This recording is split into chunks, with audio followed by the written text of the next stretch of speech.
How we doing, folks? Good morning. Thank you for a couple of resubs to start the morning. Appreciate it. D20 Bandit.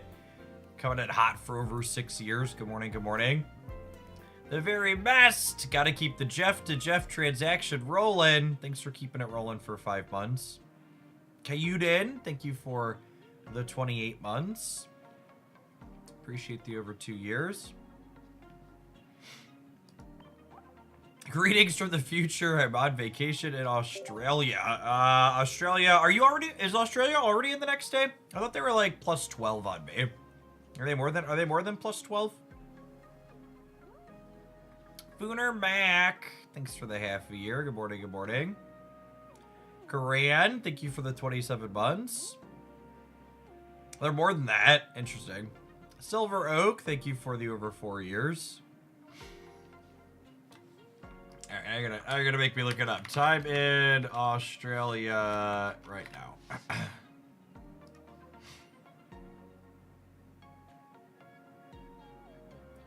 They're a little bit more. Yeah, it says 11:30. So they're plus 15 on me. Got it. Math.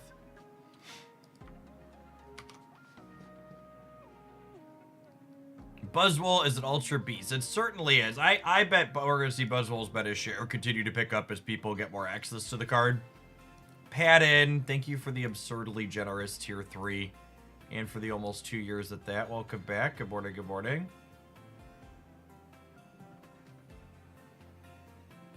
Nothing remotely interesting in the blunder picks this morning. Is this the telling me the shop rolled over? That I got my 1 Zera Aura promo that'll never match anything ever again.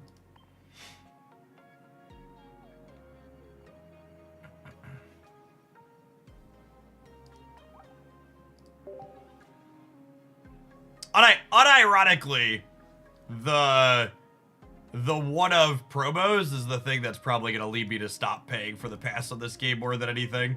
The pass, like, already isn't that good of value, because, like, as a content creator, I want to buy all the cards up front anyways, so, like, the extra packs I get in the middle are, like, they're just, like, pack points. And, like, I don't know, on these latest packs, I don't even know what I want to spend them on. Like, I finally hit 2,500 points here, and I just, like, genuinely don't even know which 2 stars I want to buy. This game churns through cards that are relevant so quickly. The pass is good for casual value. See, I don't even know that I agree that the pass is good for casual value. Because, like it's easily the worst value pass in any of these digital card games I've ever played. And part of that is the later you get into the set, the later. So it's 30 packs for 10 bucks. Sure. But every pack that you get later into a set release has less value because the cards you open closer to the next set, 1, are more likely to be power crept and not be relevant anymore, but 2, even if the cards that you're getting aren't power crept and remain relevant, they're going to be tradable when the next pack comes out, right? So if it was 30 packs that you could save up and open at the start of the month, I would completely agree with you. It would be the best value. But my opinion on the pass has definitely changed as I've seen how this game balances and like where the direction they're pushing a lot of things in.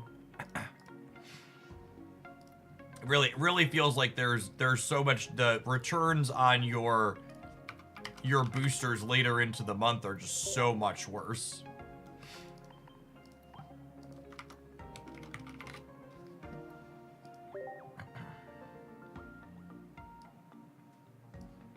I have a shiny hunter. Haru, thank you for the 2/3 of a year. Welcome back. Rubek, thank you for the 5 months. Any chance of Electric Silvally with Chicken and Zera? That could be okay.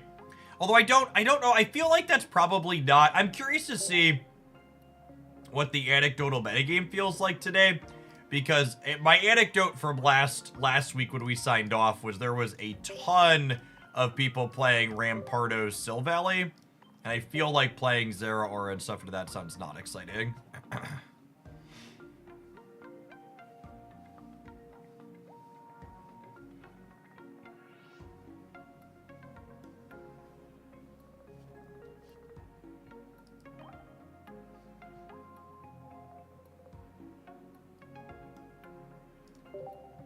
Geo is good in Sil Valley mirrors. Yeah, that's true. I want to play some Gengar Stoutland to start today.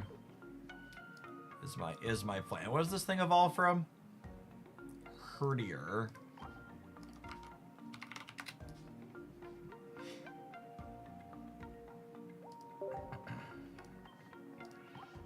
Is it Lillipup or something like that? Am I remembering that correctly? Yeah, look at that. I know what a Zoomer Pokemon was named, chat. That's exciting.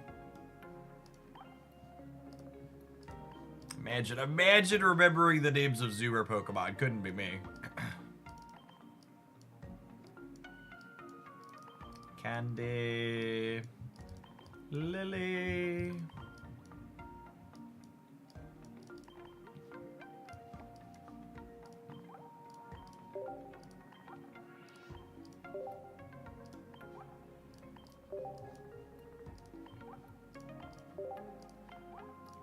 Let's play some Disruptive Stage 2s, huh? Let's be a bother, shall we?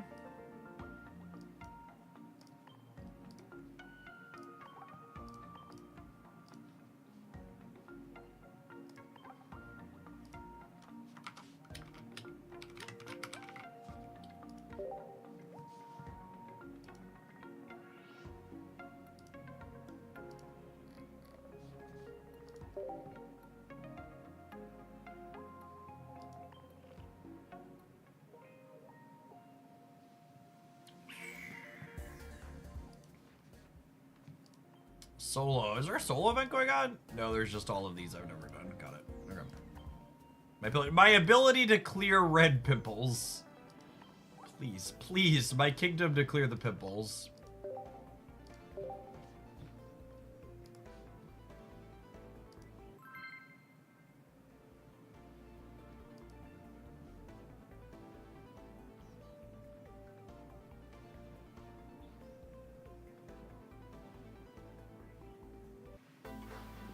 Starvin1, thank you for the 15 months. Appreciate the prime.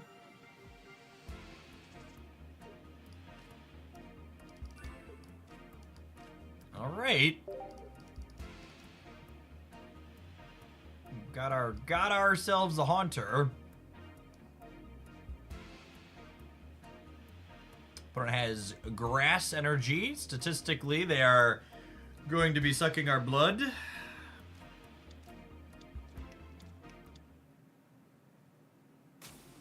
Hey, Reflex, thank you for the 10 months. Appreciate you re-upping again. Welcome back. Let's get all of our basics spread out here. Has their Celesteela in the lead here. That's smart. You want that to take your starting hits, because you can always Ultra Thruster it out after the fact. Hey, Shocks. It's for the quarter of a year. Welcome back.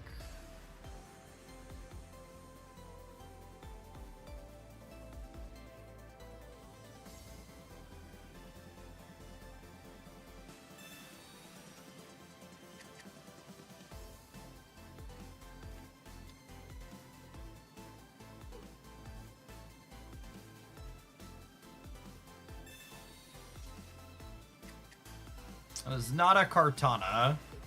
That's the one we kind of don't want to see. If they get to crack us for 40 this turn, I could be in a little bit of trouble, but if they're just going to jumping blues, I think that's fine.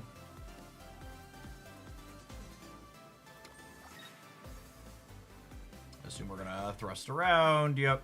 This does 20 to our lead and then 20 to one of our bench. I assume they're going to mark the one that I only have a single copy of here.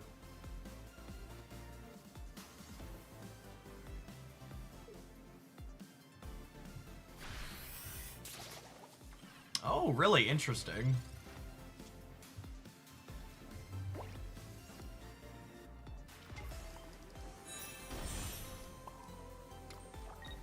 Go ahead and slide these out. Tap this. If we find the Gengar, we can clean out the Pheromosa next turn, which is potentially reasonable.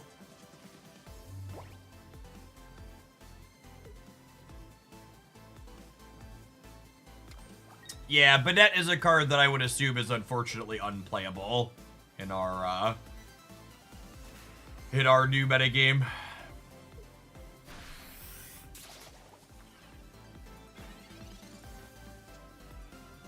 There he is. Oh, bother. So, no supporters for them means that they can't use Lucamine to hit us with the Bug Bite this turn. Or Big Beat, not Bug Bite. Right, Big Beat. Tool of the Devil, thank you for the 10 months. Appreciate the Prime.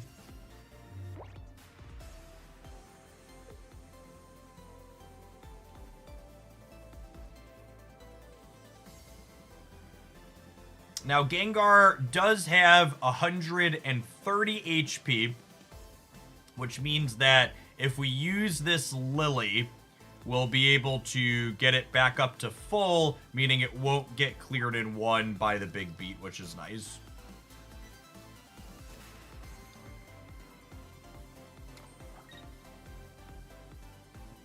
Oh, really? We're switching to that again? Okay.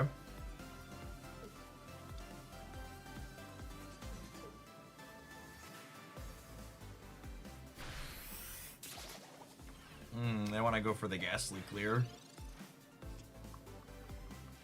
I think I want to put the second energy on the Herdier, so that way I have the option to energy here and retreat to this. I'm going to go ahead and Giant Cape this, so that way it lives through this next turn. We'll crack him with the Bother here again.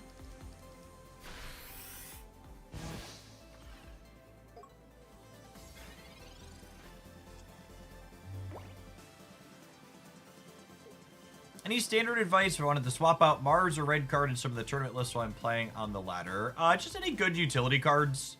Sabrina, Cyrus, Giant Cape. Things like X-Speed and Leaf, if you could have a lot of value.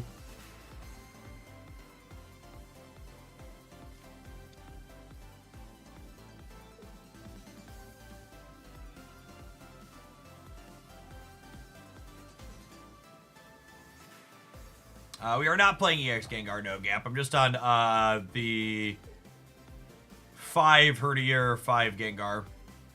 Just 2-1, 2-1, 2 for each with the 2 candies.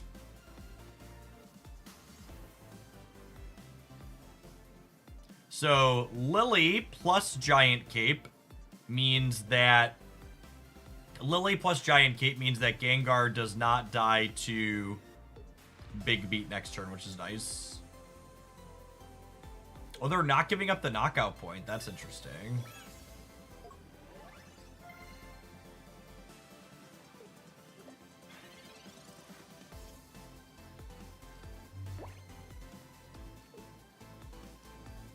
I'm going to go ahead and put this up to 130 here. Again, just so this can't clean us out with the Big Beat in one go.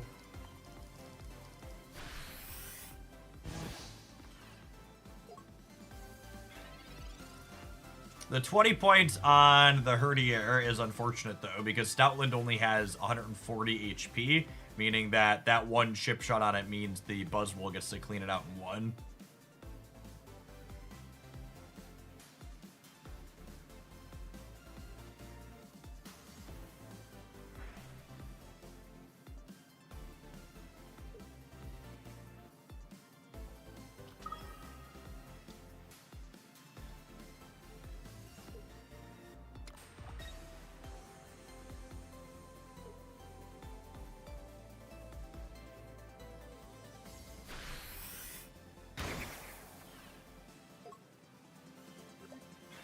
Now remember, with the 2 Celesteela here, our opponent is guaranteed to get to big beat every turn.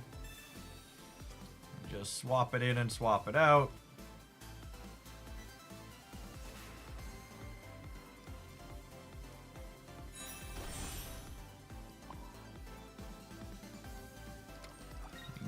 Do the hokey pokey and turn themselves around.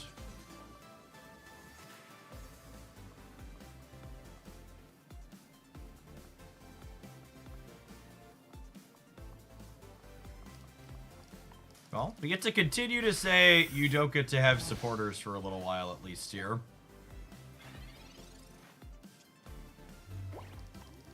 Ideally, we find our other copy of Gengar here so I could just continue bothering them.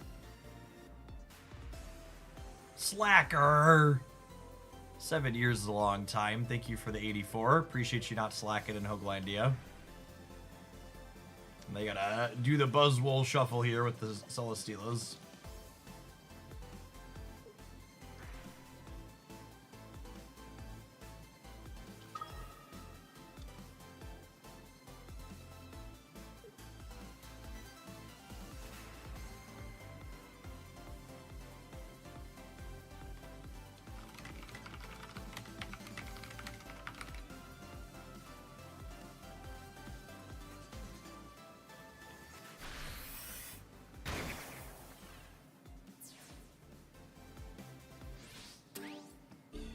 Alright, we're going to put the Stoutland up here because we're only 40% to draw the Gengar.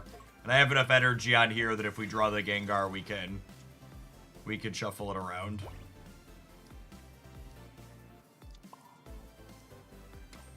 I'm going to go ahead and put this on here. I feel like I want to... Oh, I was going to say, I feel like I want to Lily this now while I can in case I draw Research, but I can't Lily. That's just not a stage 2 yet. That's unfortunate. And them having a window to use supporters here now means that Erica is on the table. Opponent's Archetype usually plays 1 to 2 copies of that card.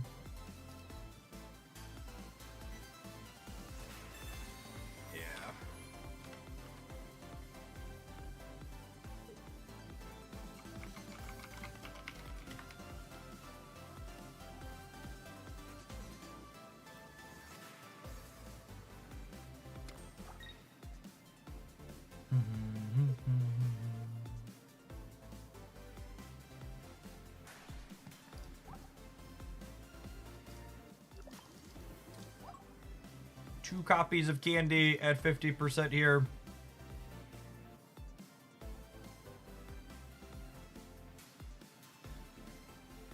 Wonder if they're debating hitting us with the Farabosa here.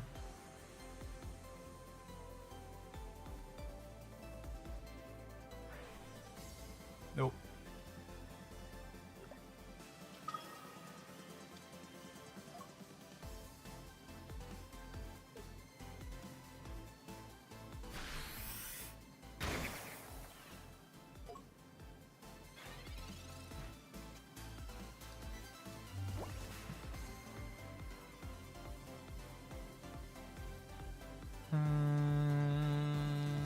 So our deck is Research double rare candy. That's so annoying.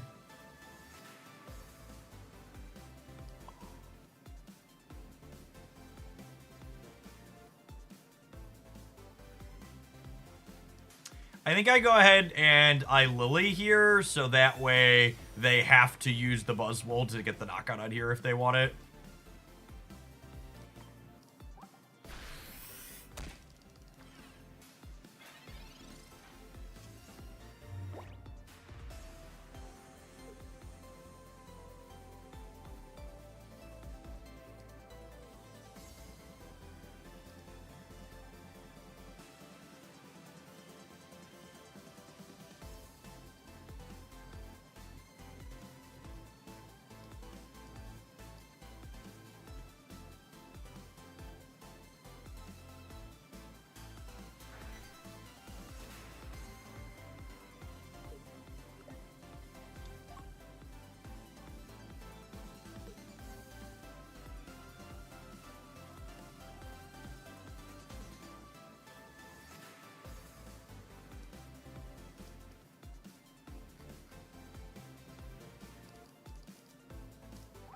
They only have 1 energy in their discard pile currently.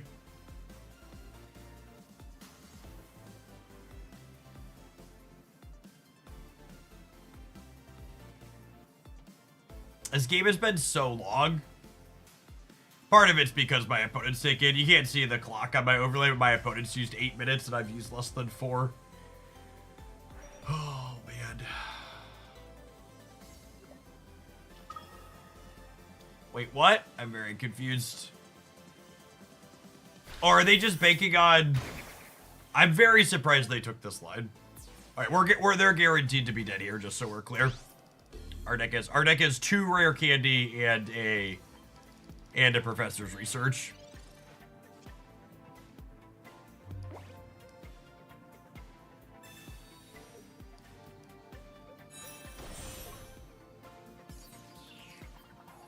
Hit him with the fangs. That was a slog of a first one, but we got there.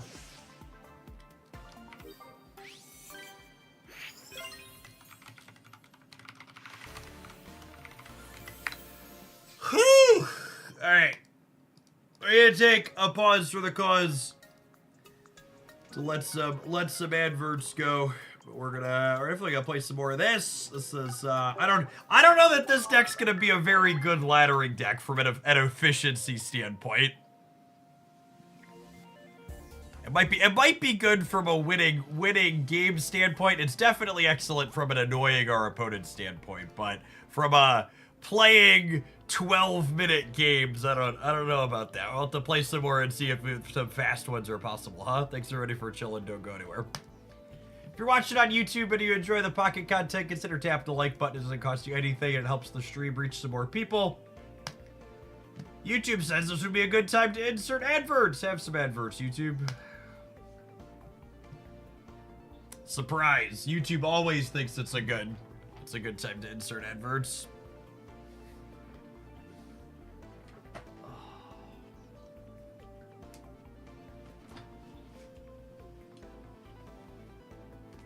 We did win. Yep. It took us double-digit minutes, but we did eventually cross the finish line.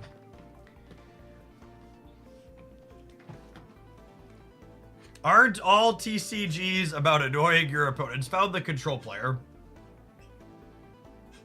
Some TCGs are about assembling annoying combinations. And some are about fun deck building, and some are about doing a sweet thing.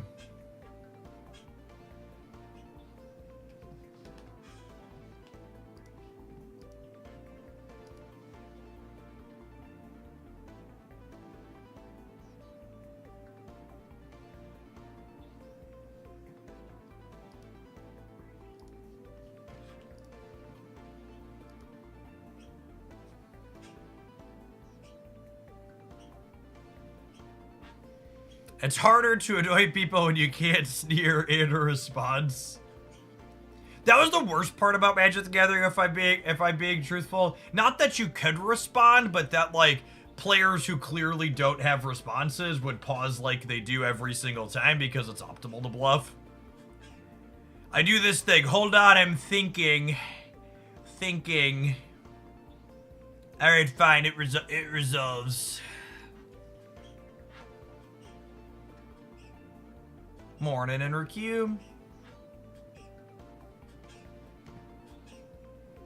I'm still coping for Lycanroc. There will be 2 Lycanroc EX decks in the new decks roundup tomorrow.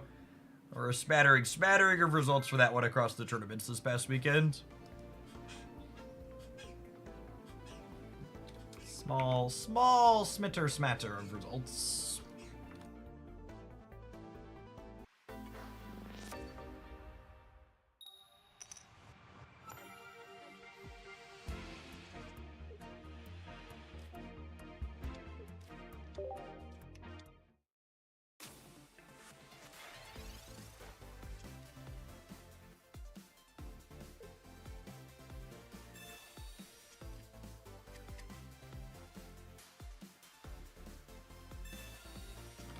Alright, so if we go candy for candy, Stoutland actually stops Charizard from attacking on curve, yes? Because they'd go stoke, and then they'd be at 4, and then they attach to 5, but would need 6 to attack.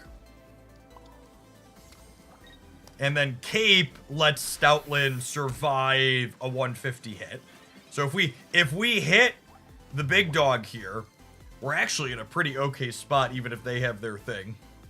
If they have theirs, we need to have ours. Wizard of Roz, thanks for the half a year. Welcome back.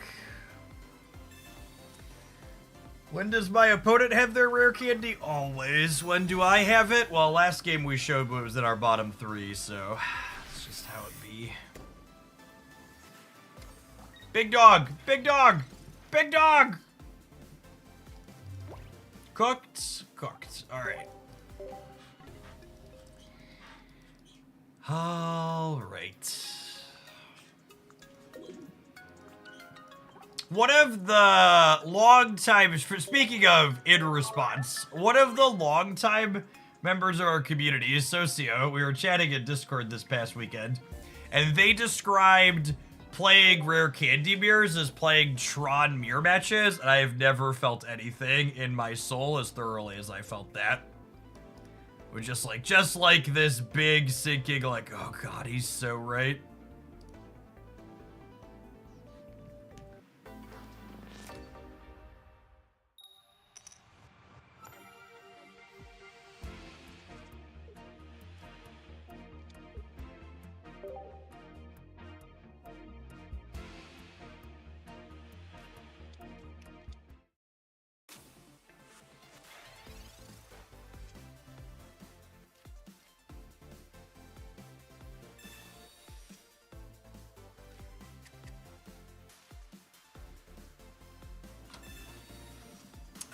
For the non-Magic the Gathering enjoyers out there, Tron is a 3-card ramp deck that tends to have pretty polarizing gameplay. And rare candy are essentially 3-card ramp that have pretty polarizing gameplay.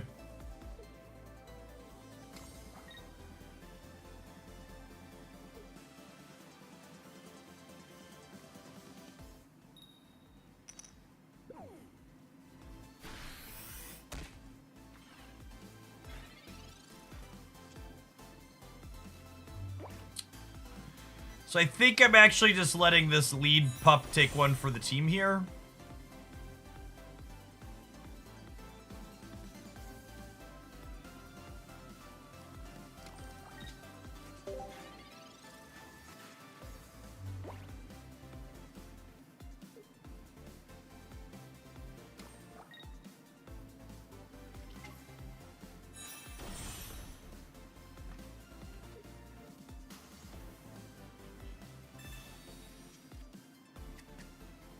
Yeah, I'm a pretty big proponent of playing cards that do stuff instead of playing stuff like Mars Cobalt.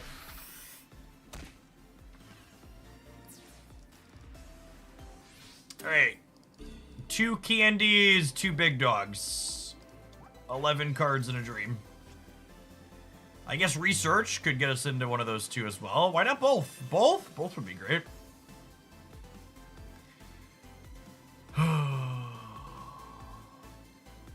Now, the real question here is, can Gengar plus Lillian Cape solo a bunch of Sylvellies? It's not impossible. It's improbable. Actually, it's not even that improbable. We can't beat a Rampardos, but we could probably beat the Sylvellies.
I'm gonna verbally mention it once or twice over the course of the stream because I'm sure the question's going to come up, but I'll make a comment and post the comment mostly if it comes up too frequently and then verbally address it. But I turned off comments on the Pokemon Pocket YouTube channel over the weekend because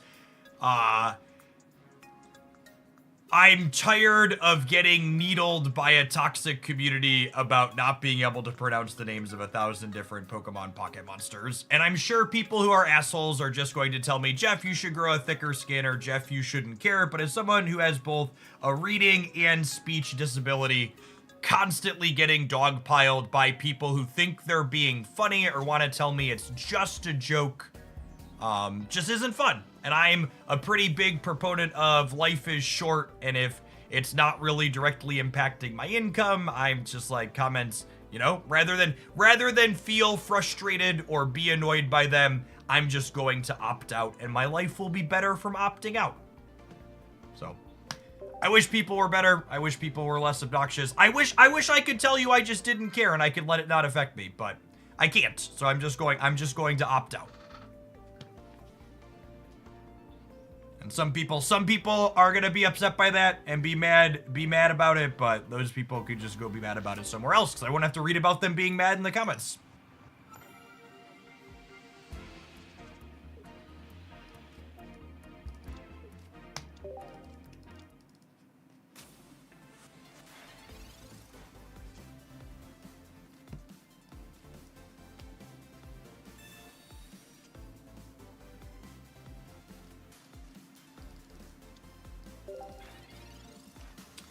Alright, if we could find a candy, Stoutland means that they, Stoutland would mean that they can't hit us with, what's it called on the second turn, which would be nice.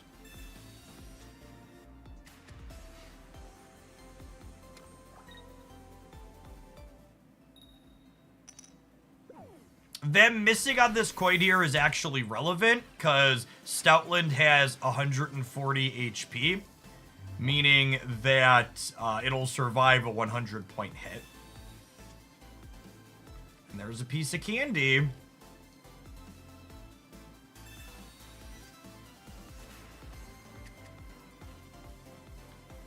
So we definitely want to just go candy here, I think.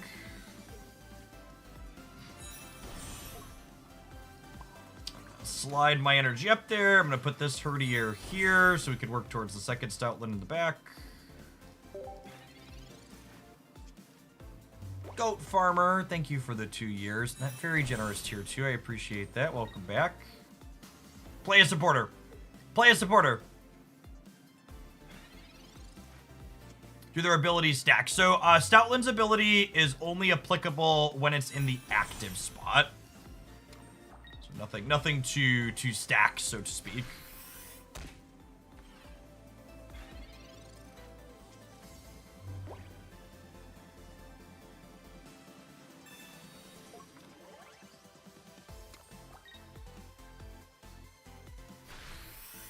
They're just like fully cooked from here, right? Because of the guard dog. Like how do they ever catch back up on their other attackers from this point? I guess they could. What's their out? They need to have Fossil into Candy Rampardos the following turn, right? To have a shot here. And even that's not a guarantee because that Rampardos is gonna have to get through 3-1 knockout point Pokemon, which it probably can't do. I think they're cooked. Stoutland getting to flex here a little bit.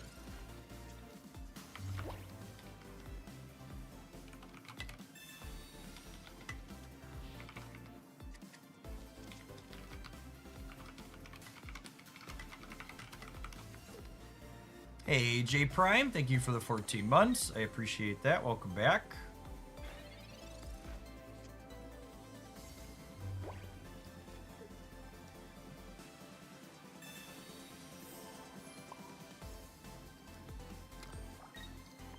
What a healthy puppy, chat. When's the update to trading coming? When they announced the trading update would eventually be coming, they told us it was like 6 months out. So not till the fall, so like 3 to 4 months from now still. A sweet, sweet pup winner.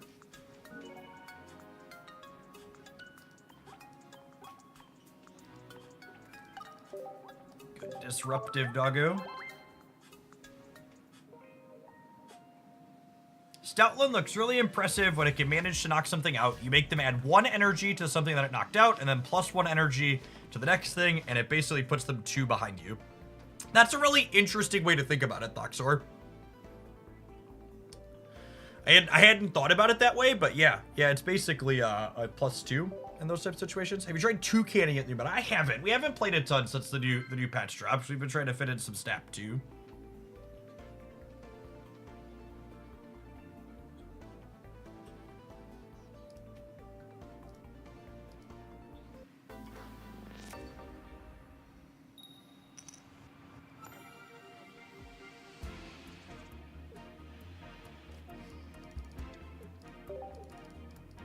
Alright, Metal Enjoyer. It's going to be our first Shinnoctic Solgaleo opponent.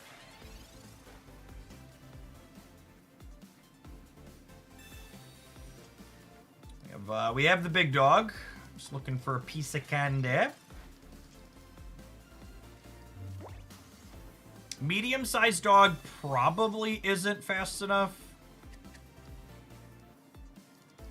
I guess it depends on what they have. If they have candy, we need candy. Just such big Tron mirror matches. If they hit Tron on curve, I need to have Tron on curve.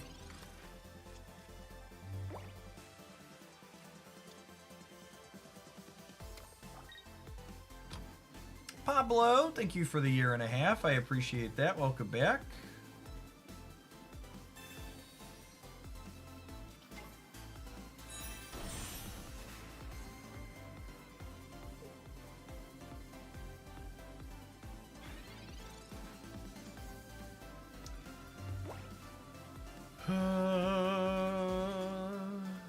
Bad Beetlejuice. That's a good way to put it. Yeah, if we hit candy, we'd have won this race. It's just so unfortunate that we don't have it. We might be okay with the second Stoutland. So they hit us. It could come down to how many lilies they have.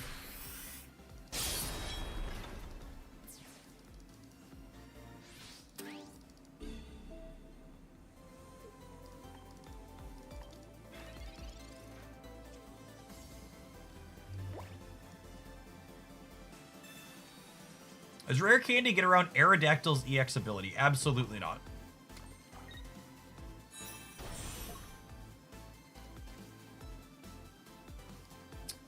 No reason to keep here, says local man about to lose for not keeping.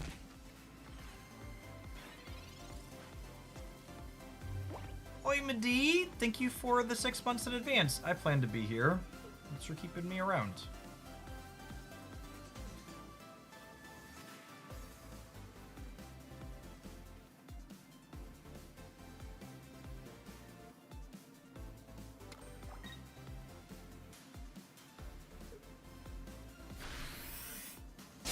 Okay, and this is what we were talking about a little bit ago, which is when you tax their first dork and then you knock it out, you're also taxing a second, meaning that it's gonna take them that much more energy to get attacking, right? Because like I get to clear this Solgaleo that required them to get up to 3 energy, and now their next attacker's also gonna need 3, right?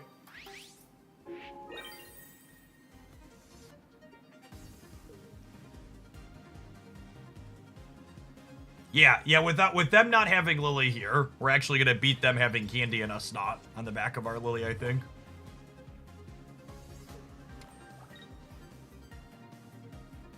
Because they can't quick blow, and they can't Silvally next turn, so they need 3. Yeah, they're just dead.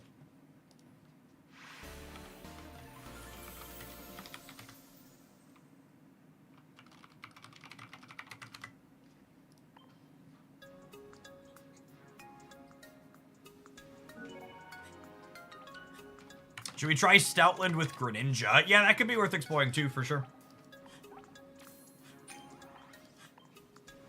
And Stoutland's like Silvally in that because it's colorless, you can explore it in a lot of different things.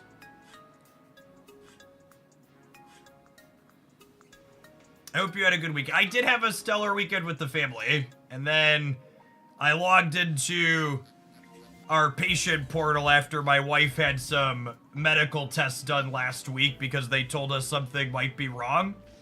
And then nothing was wrong, but we're still racking up thousands of dollars in testing bills, so we'll see where that ends up at. Good old classic going for the routine physical. They ran her blood work. They're like, something might be wrong. You should go to the ER for some more tests. So they ran a bunch, and then they're like, no, actually, you're fine. Like 2 weeks later.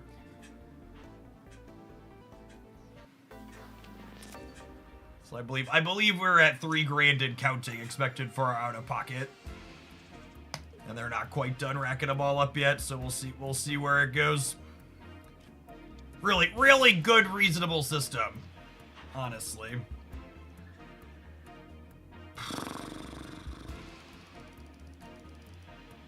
Correct. That is why people just die rather than get medical attention.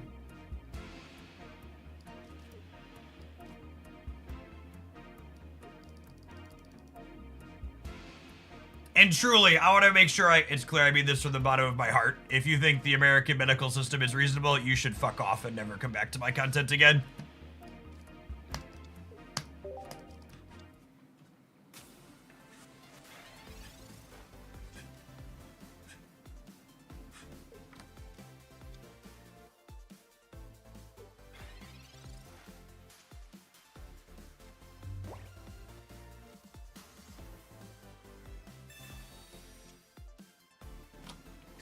And just to really set the stage, I think people who live in this is a good. I like to talk about these types of things when they come up because it helps other people understand in other countries how bad the U.S. is in these instances.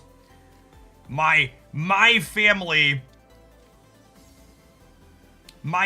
has what's considered good health insurance. My wife works for a Fortune 50 company as a business analyst. Replacing the insurance her company provides for us on the open market would cost us upwards of $50,000 a year. And our out of pockets being in the thousands means that they're trying to build the insurance for tens of thousands for what they did.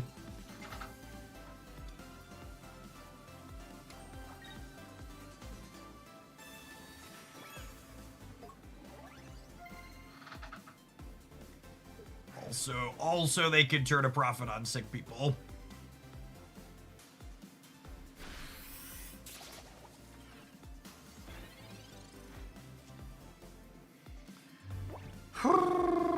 We evolve into Gengar. One thing I'll say I was really surprised about when I was looking over a lot of the Buzzwole lists this weekend, I gave a sample list in the Dex Roundup that had one Kartana in it. But a lot of them were cutting it all together, and almost none of them were playing 2. And, like, this type of opener here, if they would have played the other one that only dealt 20, we'd be in such a better spot. But because they have this, you know, far-fetched level pressure, it's tough.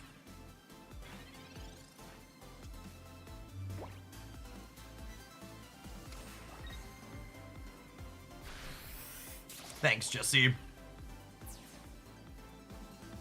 It's a far-fetched with the Leaf Cape, yeah. I guess we're putting this up because I don't have Big Dog or a Candy, so we're not going to do that next turn.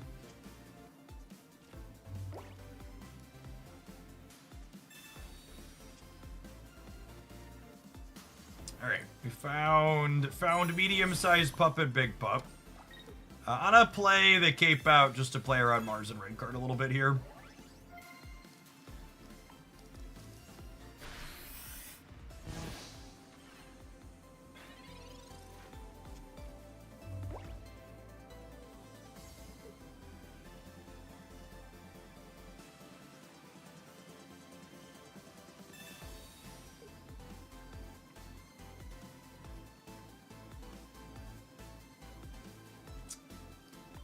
I think I'm putting this one up.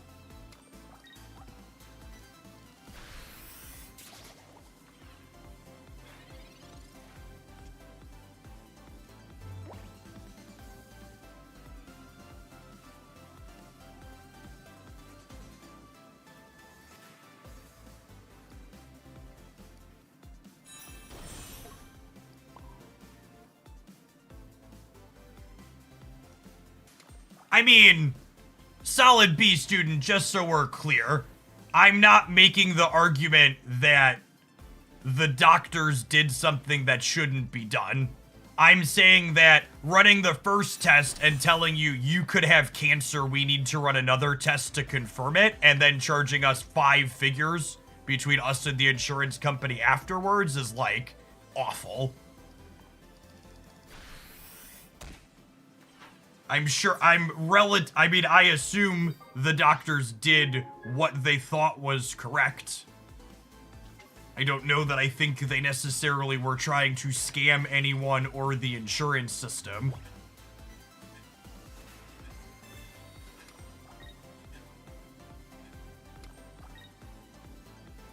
Oh, Lucamine. Lucamine here means that I forgot. I forgot about Lucamine and I didn't, Lily. I'm not American, but insurance doesn't cover it. So I have very good health insurance. My family does.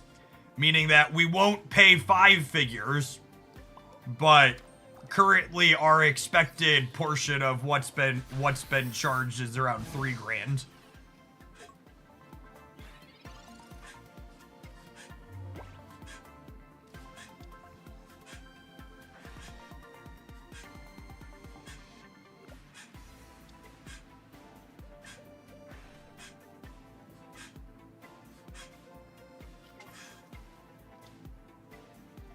I mean, if I top deck second Gengar plus Rare Candy, we can still win this game.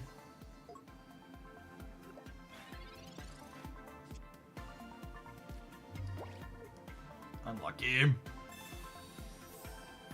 I think that means we're cooked when we brick on one of those two, yeah. I could have won this game if I would have played around with Lucamine. I needed Lily the Stoutland.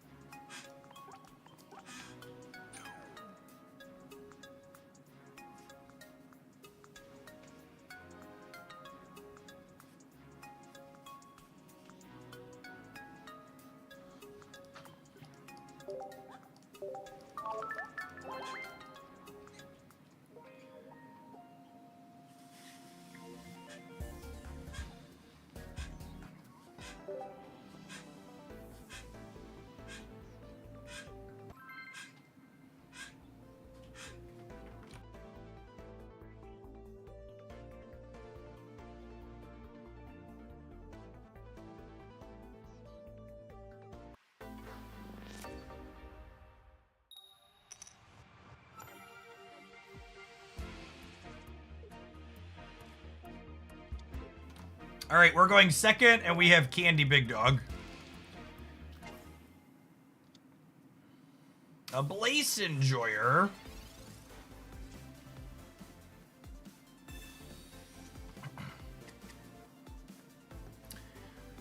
Are they blaning or something else is the question?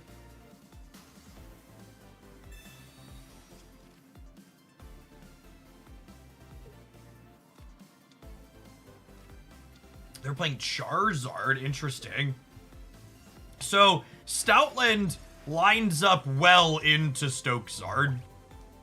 So against Stokezard, if you have Stoutland out, they can't just energy stoke energy and hit you, which is great.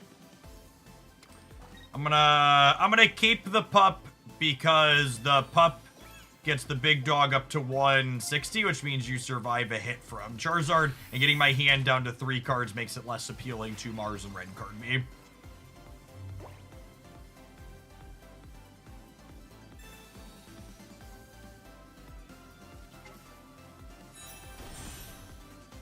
I think it's really deeply unfair to say the American medical system doesn't make sense.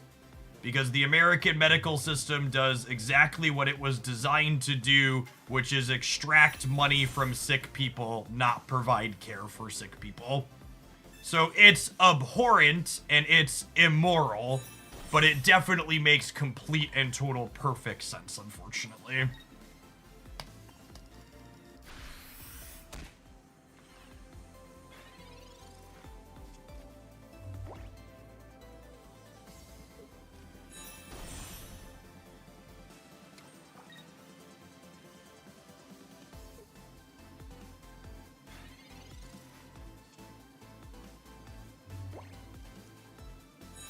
are the odds the Charizard deck has Giovanni in it?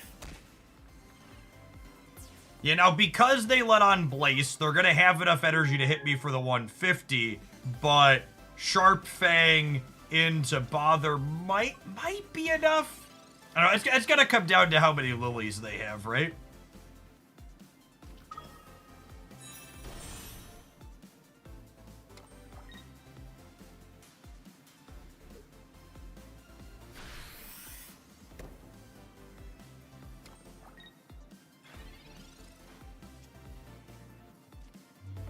Definitely not keeping the Gengar because it still just dies here.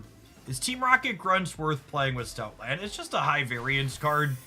And you don't have a lot of room for utility cards in Stage 2 decks, as the Stage 2 takes so many deck slots. So I feel like playing a Stage 2 that's gonna brick some amount of the time is not great. Ooh, this is good for us. They had to have Lily this. Oh my goodness, they missed it! Gamers! Can we pour one out for my opponent? Okay, so I'd like the record to reflect that even if they hadn't messed this up, they'd be in trouble. So I think,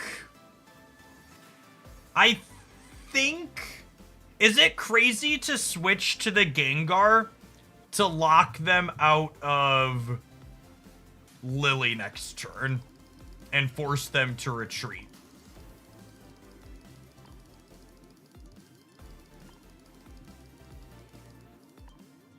No, I think that's wrong, actually, because if I do that, they just retreat to this and stoke this one up.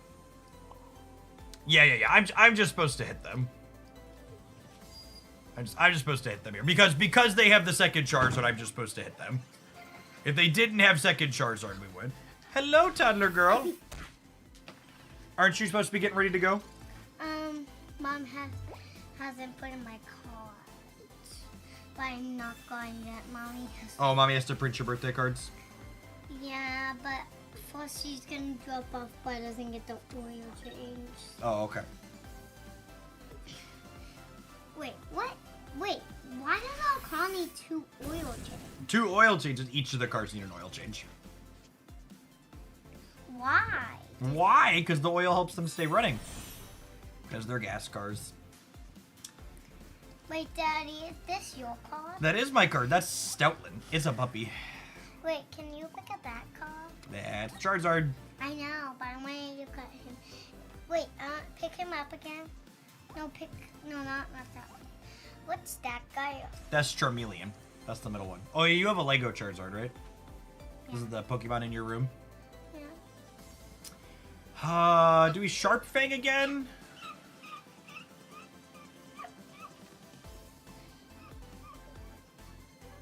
Jeff the Shark? Now I think I'm going to retreat. Jeff the Shark's in the other game. I wish you were playing the game that had Jeff the Shark. Oh, you want me to play the game with Jeff the Shark? We'll play the Jeff the Shark game later, okay? Jeff the Shark, but can you do Jeff the Shark when I get back? Yes. Okay. But do that one when I get back. Okay. Because I want to see Jeff the Shark. Okay. But but when you hear a clink, clunk, clink, really clink noise, you have to check. Okay. Hug. Hug. Bring me a oil hug. We are not playing any copies of Cyrus or Sabrina, so I think... Why did you say Sabrina? I think we're in trouble here, because there's a Pokemon card called Sabrina. Why? Where is it? It's not, I don't have it. I don't have Sabrina. But, can you get Sabrina? I wish I could get a Sabrina. She would be very useful right now. I think we're cooked the way this game is played out, gamers. Daddy, how do you have that on your computer? Oh, I have your birthday invitation on my computer. Why? Why? Because your mom sent it to me. Now I can look at it. You can look at it, Hey, yep. Daddy, guess what? What? This is my 5 birthday card. It is a birthday card for you turning 5. I wonder how big it's gonna be. Yep. And look, it has my All right, no big dog, but that's a Gengar. Daddy, look, Anna has my little name. We need the other big dog so we can survive a Hey, Steam Artillery here, yeah? Daddy. Haley. And it has my little name, Haley. That does say Haley, you're right. But when I'm 5, my stupid name Haley. You will still be named Haley when you're 5. Daddy, guess what? I'm What? gonna stay in Katie's kid for a little bit longer when I'm 5. Yep, and you'll go to kindergarten? Yeah, but Daddy, Yes, Haley. you give me a cuddle. Give Okay. me Daddy. Oh, Oh. your headphones are different. I did get blue ones, yep. Why do you have blue ones now? Because I wanted to get blue ones. Because they're your favorite cuddle? Oh, and that brick means we're cooked, yep.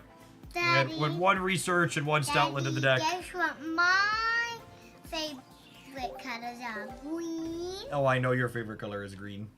There's other colors that are my favorite color. Yeah. It's green, blue, red, yellow.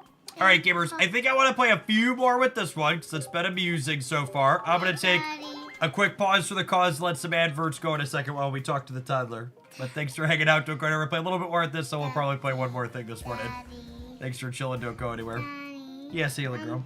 So, that's my little name card. Yep, that is your name card. And the unicorn sleeping. The unicorn's sleeping. That's so silly. Wait, where did the card go? Or the card go? I had to click on everything. There's your card again. Yeah. How did you do that? I made it a little bit bigger for you to look at. I can see the name bigger. Yep. The name's bigger. Facial.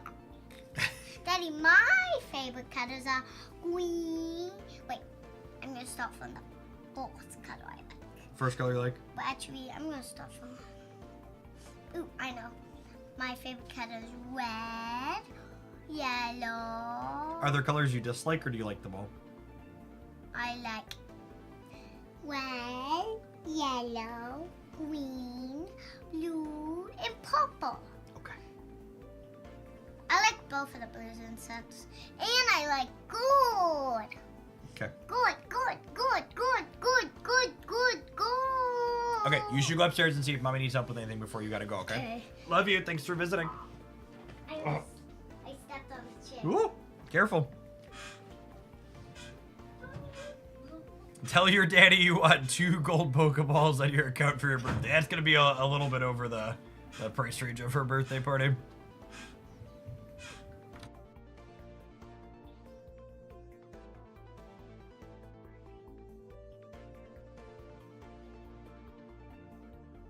For those that are new here, that's Haley. As you probably derived from that conversation, she will be turning 5 shortly.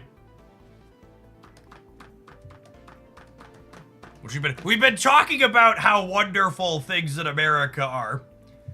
So the biggest upgrade on the 5th birthday is means she gets to go from private daycare to public kindergarten, which means I make another 20 grand a year.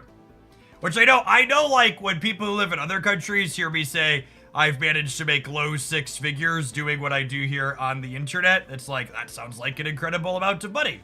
And it's more than a lot of people make in America, but like, really can't emphasize enough that I'm very far from rich. Because things like daycare cost 20 grand a year. And if someone needs medical tests, it costs you thousands of dollars out of your pocket. It's not a... That's where a lot of the income and money inequality discussions get lost so much in the difference between where 20K for daycare. Yeah, and like that, I live in a mid-sized town in the Midwest. That's cheaper than people pay in like cities like Chicago and New York and San Francisco.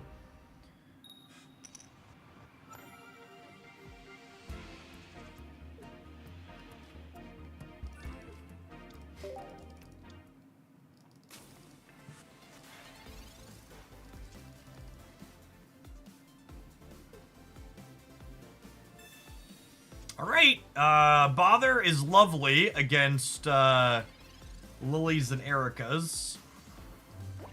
Like, I would like a little dog. We have the big dogs.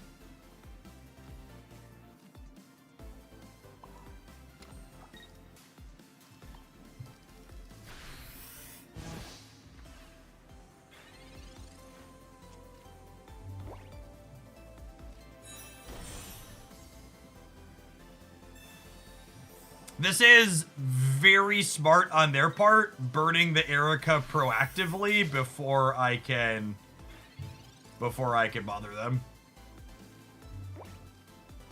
We will need to cape the Gengar here, so that way it does not die to baby pup, 66%. Nice. Okay. We need to cape the Gengars, that way it doesn't die to a Pierce the Pain. Oh, that's gonna deal 100 if they have EX Decidueye.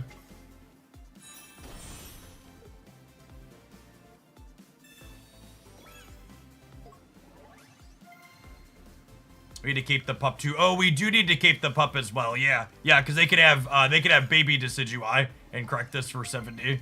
It's a good call out.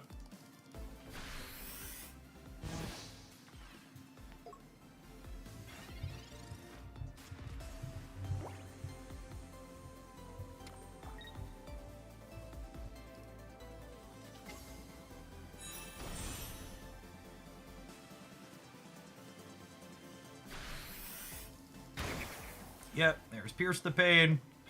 Now, the way this all lines up, if they don't have a Leaf Cape, we actually clear this with Stoutland, right? Because Bother stops Erica and Lily here.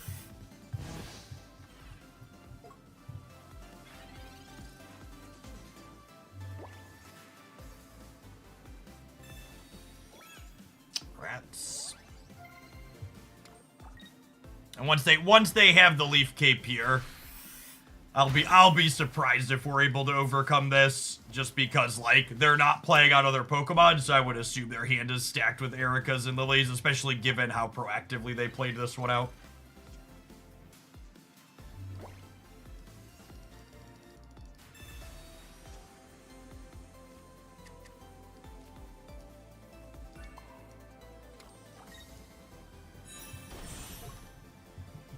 You want regular Gengar over EX Gengar for the energy efficiency. I mean, energy efficiency is one of the many reasons why regular Gengar is good and EX Gengar is unplayable, yes. Being only one knockout point is meaningful as well. A second Gengar shot. Yeah, with the Ghastly pull here, second Gengar has potential value.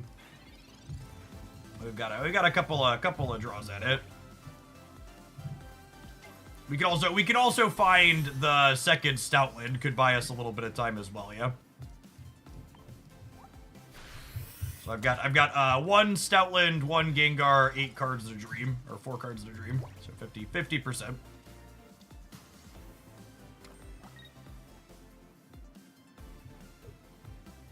Oh, I guess if they don't have they need a heal. I'm kind of assuming they have a heal, but they could not have Lily, I suppose, here too. If they don't have Lily, this is only their second point. Yeah, I'm like assuming they have it, like thinking to my out that they have it, but this pause here might mean that they don't. All right, yeah, when they miss here, I think we're in an okay spot.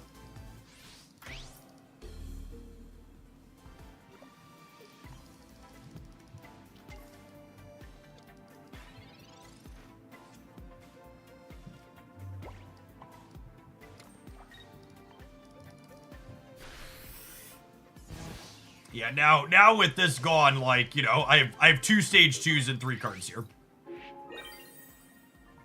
Says local man about to be Marsed.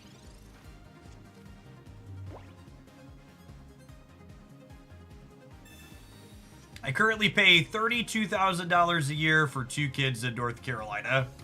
Yep. And it's crazy how much the costs of childcare have gone up in the U.S. Like, my older 2 kids are 10 and 11, and when they finish daycare at the same daycare my now 4-year-old goes to, it was only 13 grand a year. So in the span of 5 years, it's gone up almost 50%.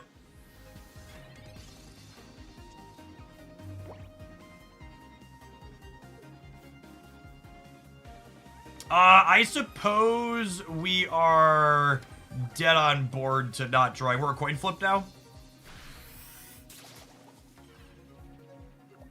I need to draw the big dog. Here's the big dog.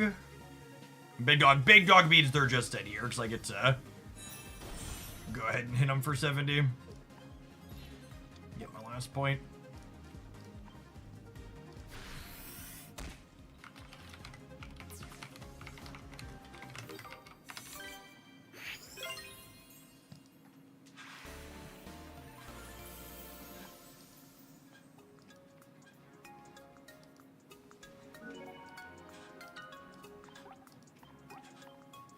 So, like, something I like to point out to wrap up on the topics of real life and focus a little bit more on the Pokemon is people often ask, they're like, Jeff, why do you talk about politics on stream on occasion? Don't you push people away? And it's like, yeah, we push the maggots away when we talk about politics, but I'm not someone who I would refer to as a Democrat by choice.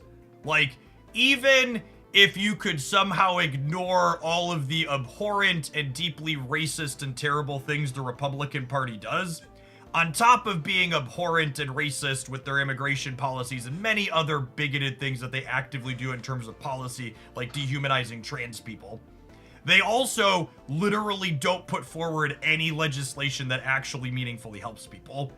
Like, the Affordable Care Act, was it perfect? Absolutely not. Did it help a lot more people get healthcare? Also, absolutely. And like, you really can't let perfect be the enemy of good, and making any amount of incremental progress is better than no progress at all, right?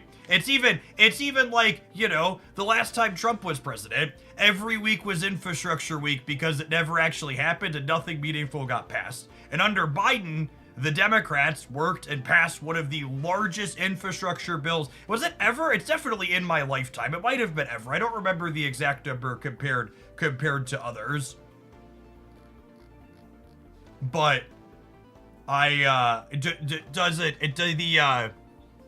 like, it put so much money, like there's literally anybody who lives in the Chicagoland area probably knows the bridge I'm talking about. There's a bridge on I-80 that for like the last 4 or 5 years literally had signs up talking about how dangerous and not deteriorated it was from independent rating facilities, but there was just nobody to get it done. And now thanks to that infrastructure bill, it's finally getting reworked. And I won't have to go around it. Like, just stuff like that. Like, I don't know. I'll take any progress over running backwards. Yeah, the I-80 bridge in Joliet. That's the one.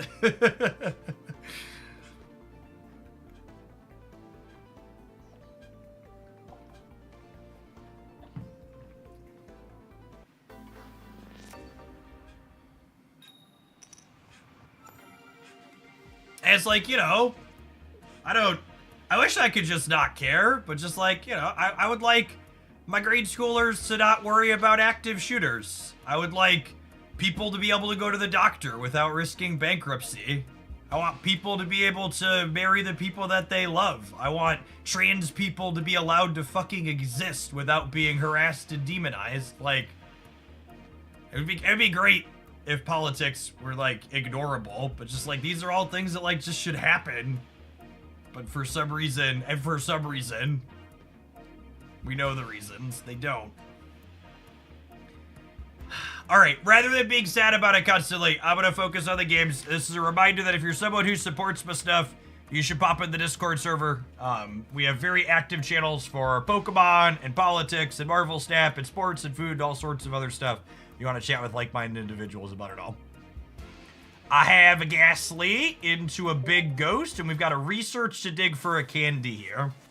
Ooh, and there's Silvally, chat. Can we have Fast Bother against Silvally? That would be so good.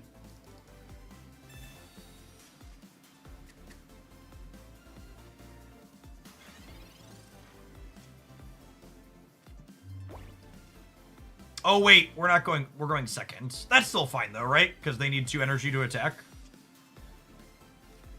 It's fine. It's fine. This gives us more chances to find the candy.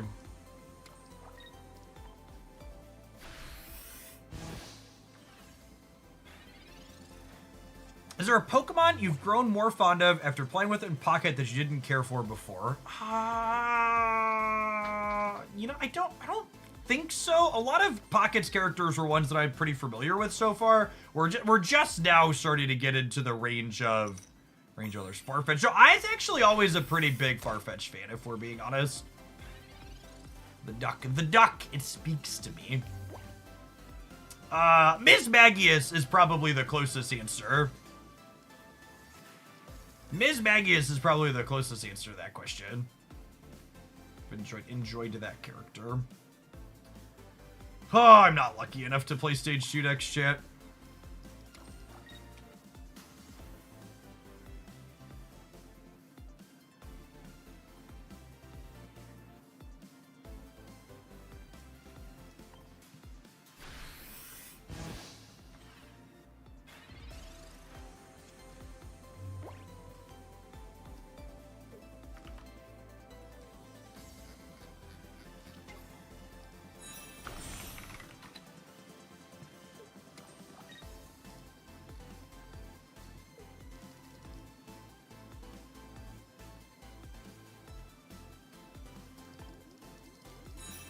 This is especially unlucky because this is a no candy, no haunter, no baby dog draw.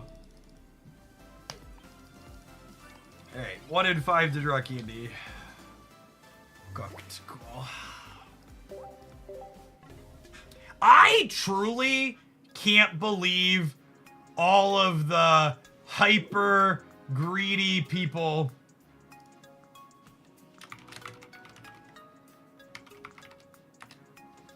I truly can't believe all of the hyper greedy people that play rare candies with no stage 1s in their decks.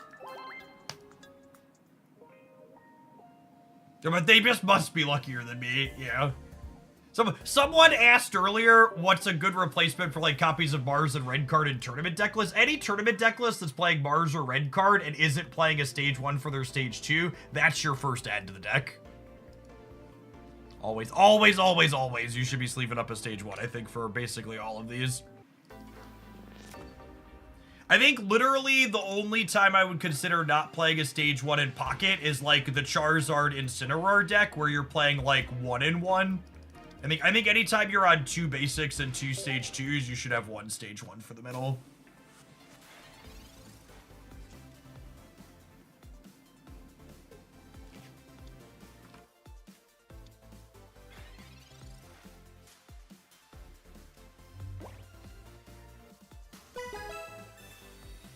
Apologies for the juke. That was my my pack notification, not yours.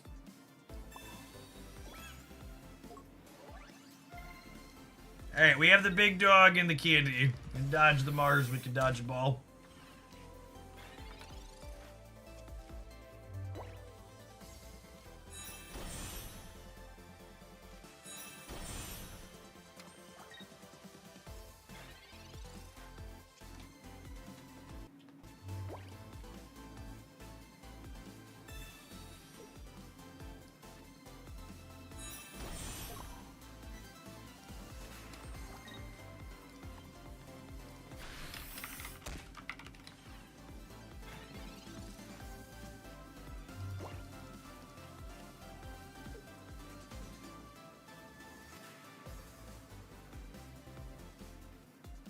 We need to draw another basic so we can push through Rampardos here. Maybe they won't have Rampardos.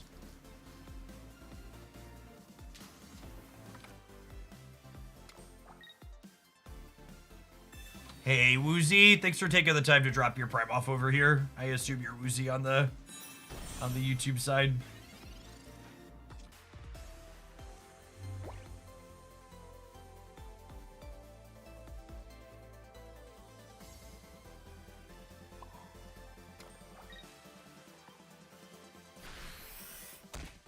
I suppose the Rampardos needs 2 shots to clear us here unless they have Geo. Some of these Silvally decks are playing Giovanni to hedge the mirror matches.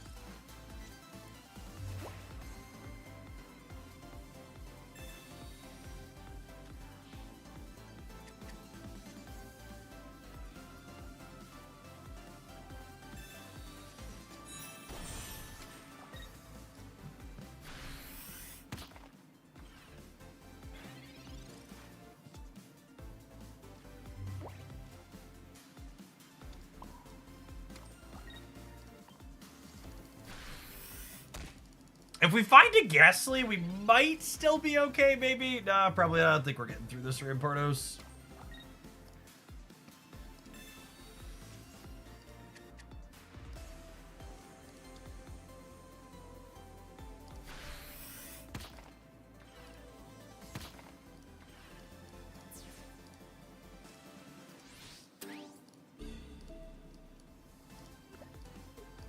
It's just a little bit too long to get fully set up here, I think.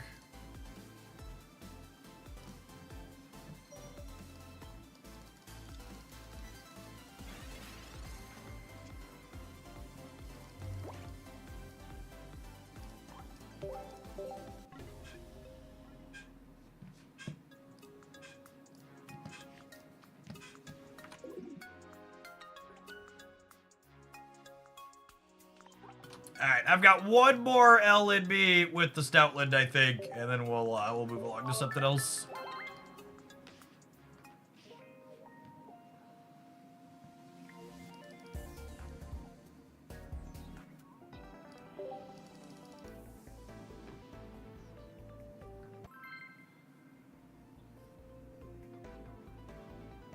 The Stout is making its pound. I don't know, we're just like low rolling pretty hard. We're just like missing basics in half our games and missing stage 2s in the other. And our opponents have consistently had their rare candies every game.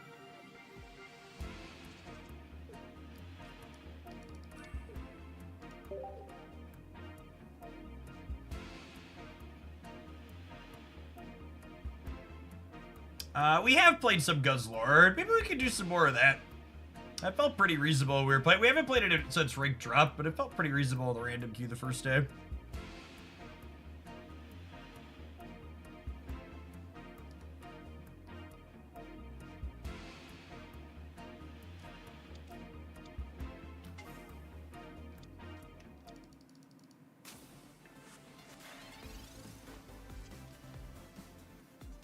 Celesteela Magmar. Okay, I'm listening.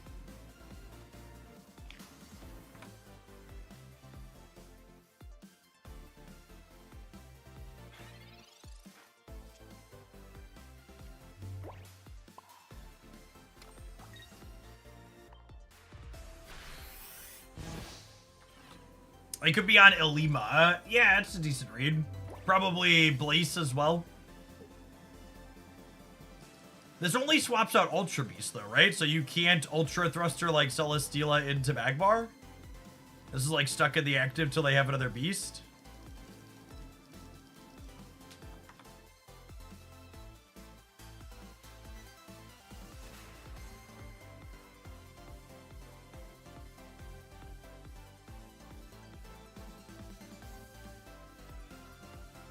Yeah, I mean, it's a fine 1-point wall, and technically if you're playing 2 Celesteela, they could rotate with each other, which is cute.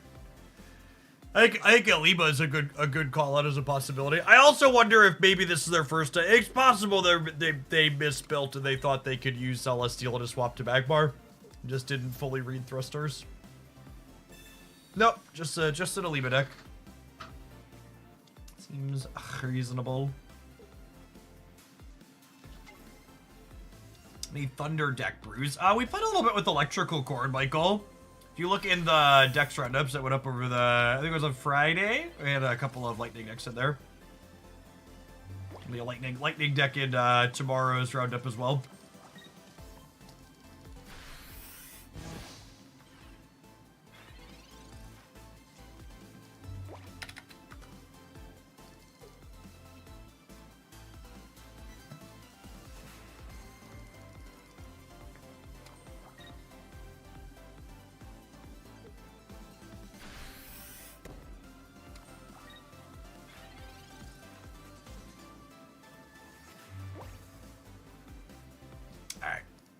Let me know with this deck.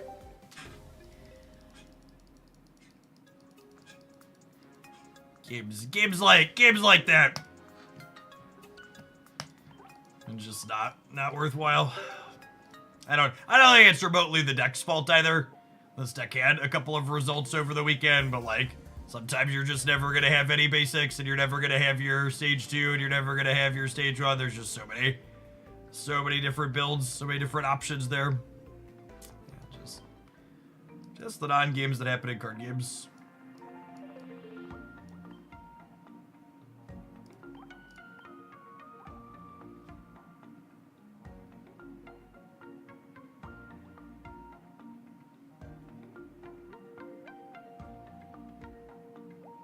Let's do some of this. Let's go for a little bit.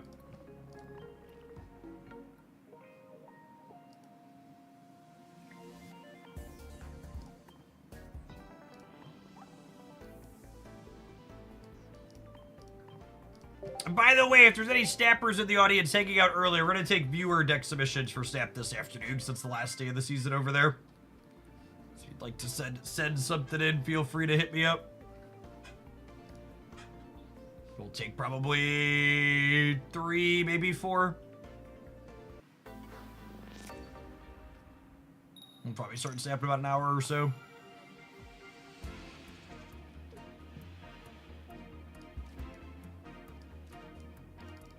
We're going first. You always want to lead on Celesteela, given the option in these Ultra Beast decks that can swap itself out. It has a hefty HP pool, doesn't mind taking a hit or two to start.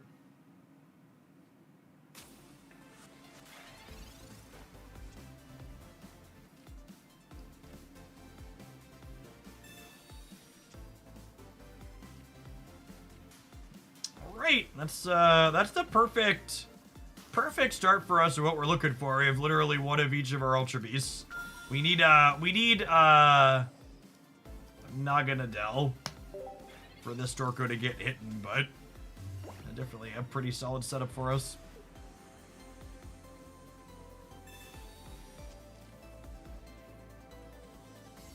I need to make sure Snap submissions include Jeff the Baby Land Shark Toddler's orders. LOL. Haley does level Land Shark.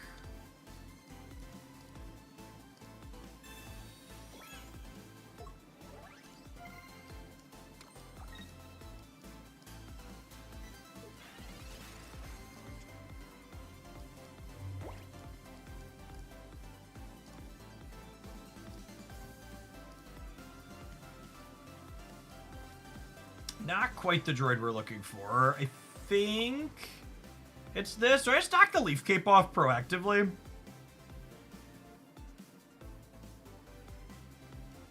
Nah, I don't think I need to be in a rush.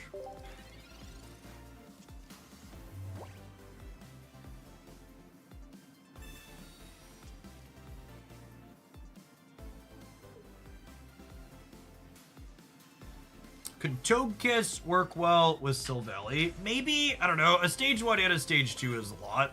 Super rewarded for waiting on the Guzma.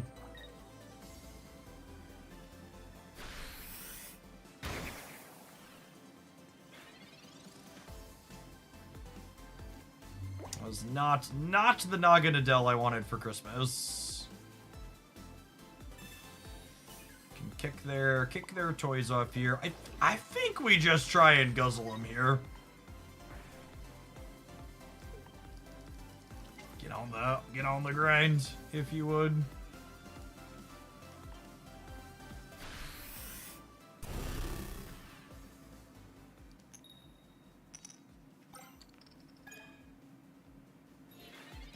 All right, we take those. Give them the goods.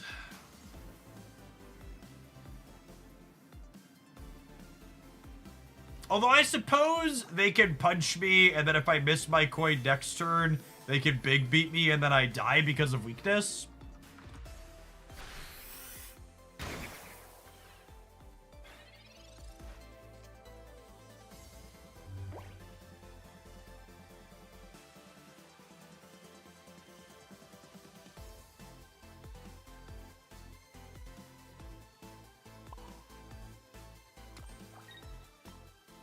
That's fine. We just always flip heads, yeah?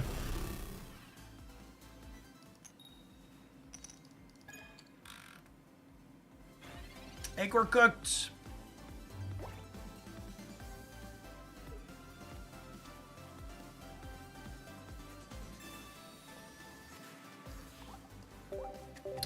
really matter. If anything, that giving us the ability to find our stage 1 there is what we needed.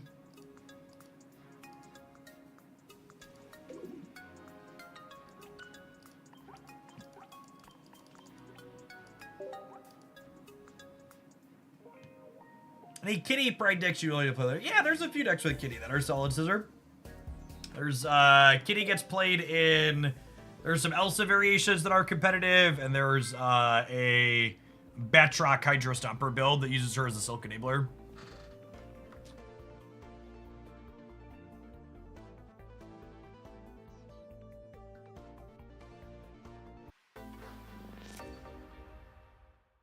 Hey, thanks for the biddies. Appreciate it. Oh yeah, there's Spice Rack too. She's good in. Accurate.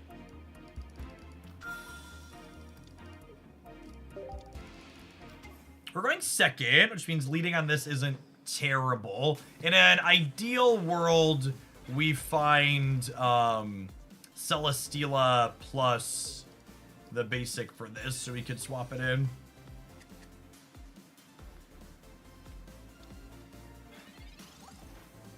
More lol. Interesting. I want to maximize my chance of finding one of each of my basics here, so I'm going to research before we Pokeball. You want to research before you Pokeball if you're looking for more basic Pokemon, because that way if you draw basics, you're guaranteed to find them with these. Oh, Guz is not what we were looking for there, unfortunately.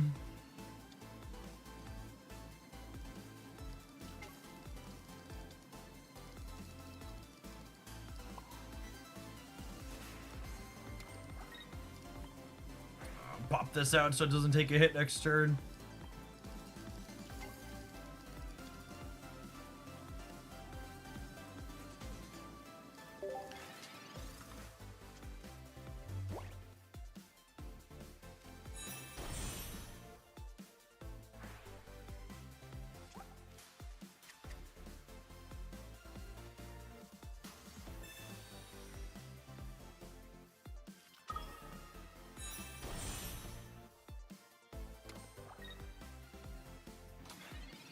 Alright, I mean, I have Lucamine in my hands here.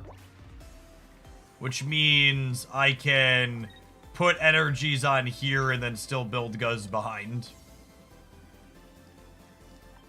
So let's thrust this out.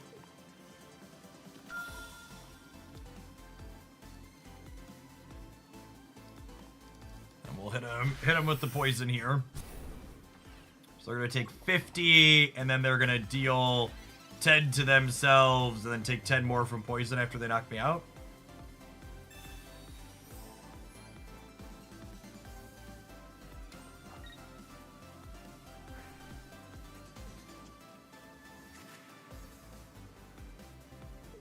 The problem here is this means they're going to set up another Solgaleo very quickly.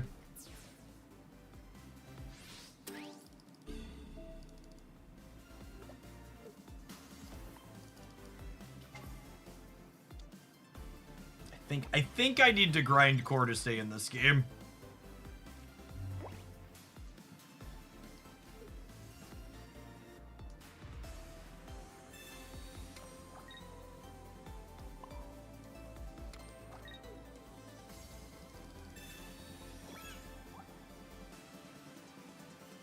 Shiinotic draws any card. No, it's any Pokemon. Draws a random Pokemon from your deck.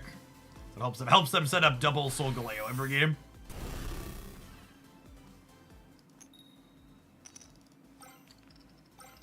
Alright, and the double heads here should just mean they're cooked, yeah?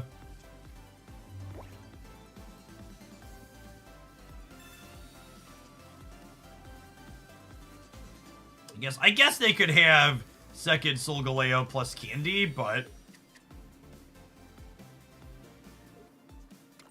I guess second Solgaleo plus Candy plus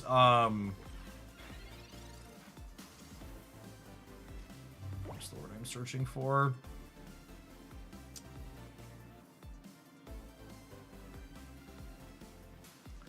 What do we think of putting this up and finishing with it.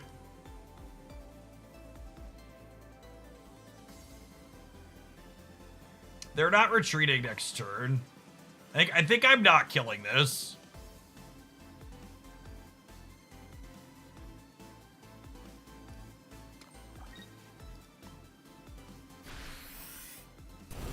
Oh, they could Rising Road. I forgot they have Rising Road.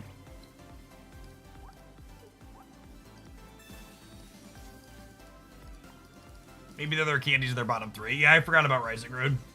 Yeah, damn it. I think Rising Road beads were just dead.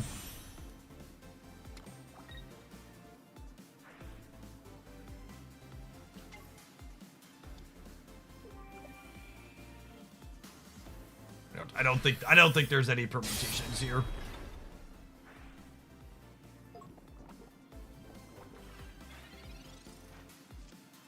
I guess if they don't have healing and they don't have Cyrus, we could be okay.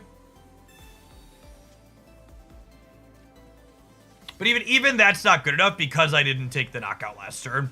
If I would have taken the knockout with Tyrannical Hole on this one, I wanted to avoid getting hit, but I forgot about Rising Road's mechanic. So I could, like, if this had been cleared already and I was playing just to knock this out, I could have hit this and to finish with the Guzzlord. But the problem here is because I didn't clear this. So my mistake compounded. So if I would have taken the first knockout, Grindcore doesn't matter, chat. They only need one more knockout because I didn't take the other one. The grind, there's literally no path. I could literally hit every heads on every Grindcore for the rest of the game and it would not matter. Because of my mistake on the earlier turn. If I would have taken the first knockout, we could have stripped energy off of that and won the game. But because I didn't take the knockout, I was gonna move on. Chat's being chat.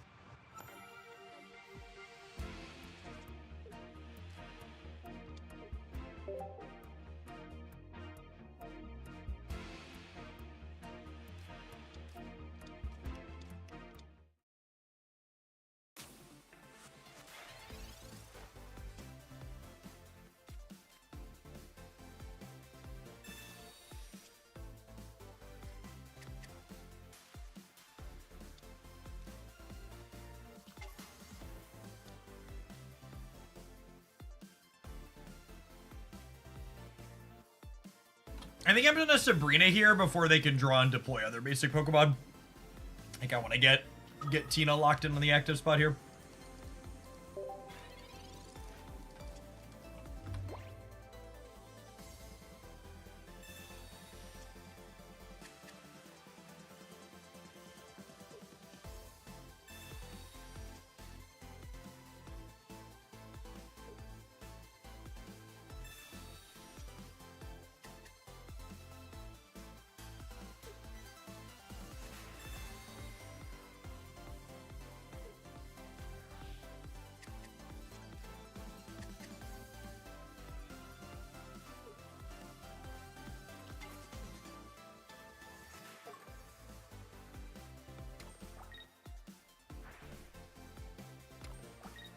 Alright, looking for a stage 1 here. I think even without hitting the stage 1, we go ahead and just put energy on here and take our pop shots on the 2-step. If we hit even 1 heads, we deal 40 thanks to the Dark Weakness here.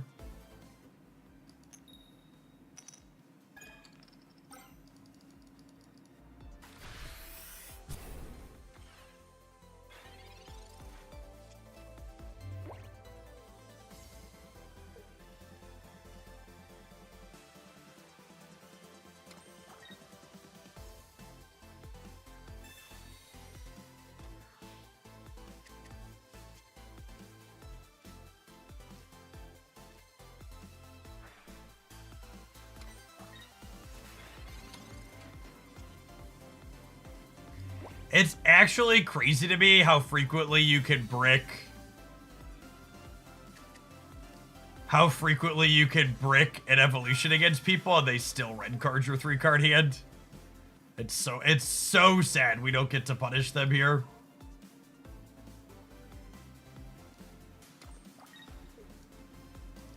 I'll put the poison barb on here. Oh, I guess it doesn't matter because Arceus can't get poisoned. Captain Obvious, thank you for the 11 months. Glad you enjoyed the YouTube stuff. Thanks for taking the time to drop off the Twitch Prime. Derry, thank you for the 20 months. Good morning, good morning.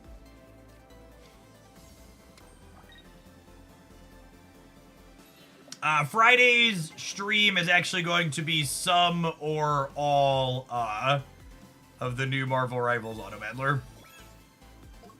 I'm very interested in checking it out, and if it's fun and numbers are okay, we might just do a whole day of it and see how it goes.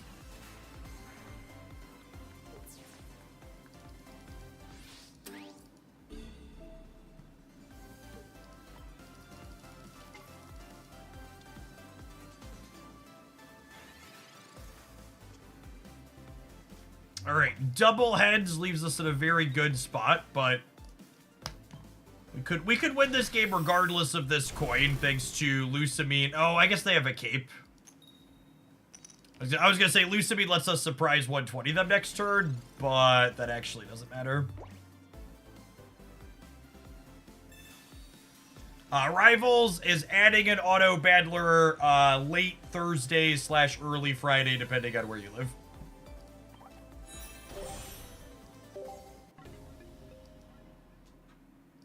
People like auto battler games the same reason they like drafting in games like Magic the Gathering.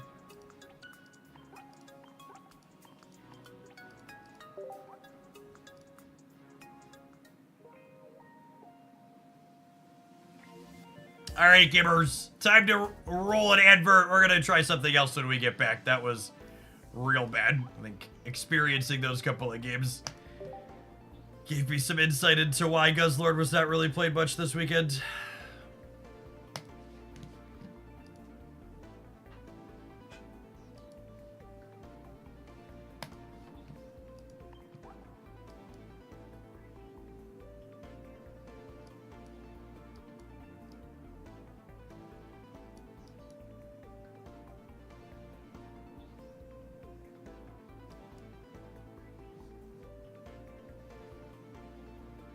Do I want to build something new?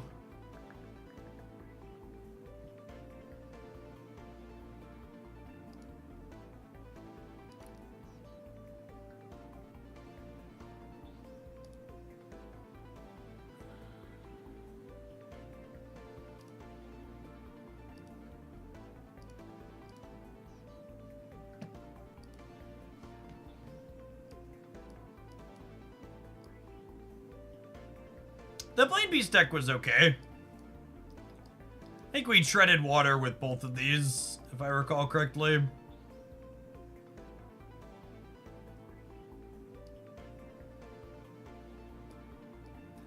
We played some Weezing Nihilego last week, and it really didn't seem great.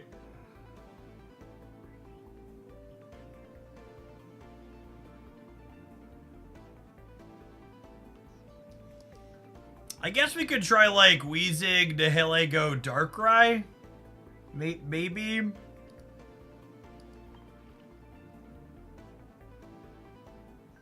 I mean, stopping healing's not really relevant in the current metagame.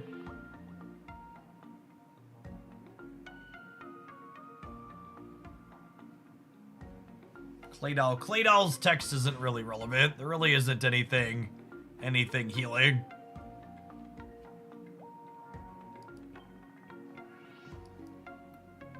We can play Fire Monkey with Blaze. Are 140s okay? I feel like Blaze and the Fire Monkey kind of do the same thing though, right? Like obviously Fire Monkey discarding energy. Oh, I guess the problem is Fire Monkey discarding energy in order to work with Blaze, you need to give them a knockout point for Lusamine to work, which doesn't seem Like something you're super interested in doing.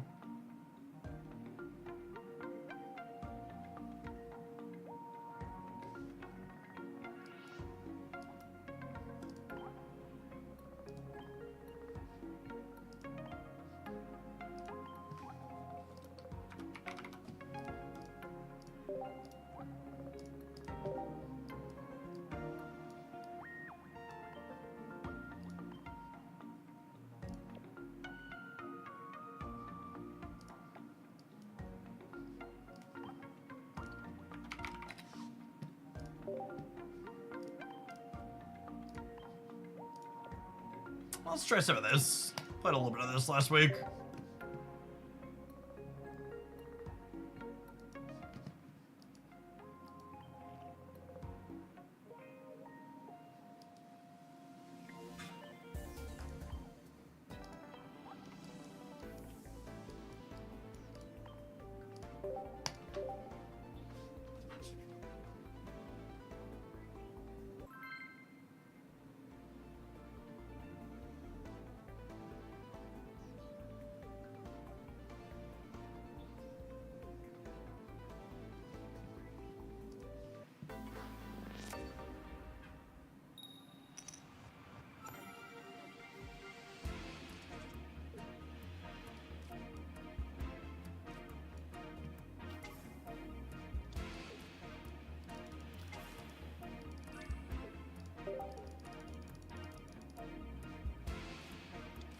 You know, there hasn't been a lot of Oricorio.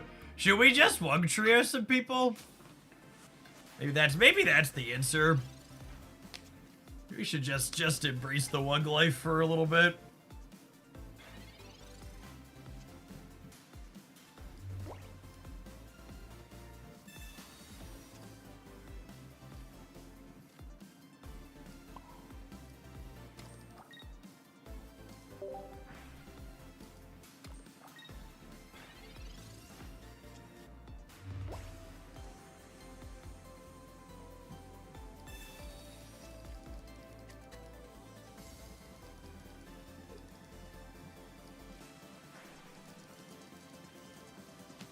If anyone found a decent counter to Sil Valley Rampardos, you should check out the meta report from today. Talk very explicitly about a number of decks that have decent Rampardos Sil Valley matchups. I think with the Celesteela being weak to lightning, I actually want to pivot and start Raichuing this turn. It lets me put damage on the Buzzlord in the back too. Buzzwole in the back. I can put the cord up on here to make sure we move energies off it when it eventually gets knocked out. It's a little sad we don't have Resilience Link this turn, but that's what it is.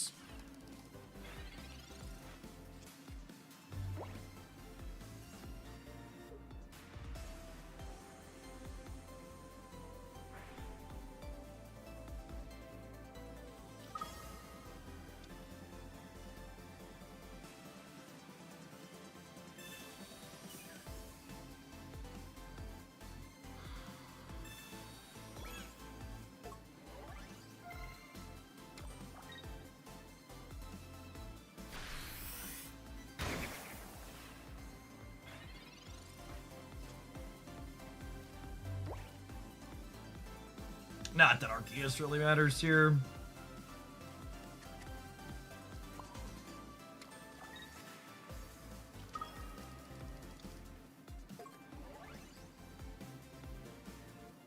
Gosh, if we hadn't lost the electric cord, we'd be in a potentially good spot. What if I leaf out the Raichu and we feed him the Zera, and then they big beat, and then a low in Raichu plus Dawn cleans out the Buzzwole?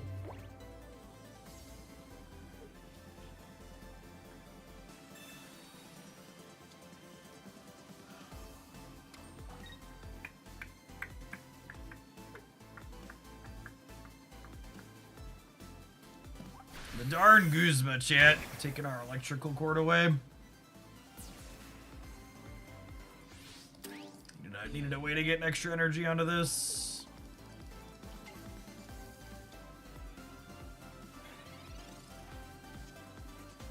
Now we are all 1-pointers to start. So we're not necessarily dead yet.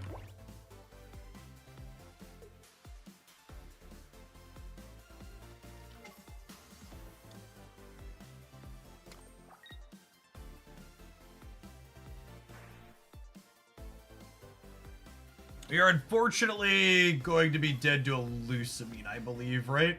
I guess they need Lucamine plus another cape.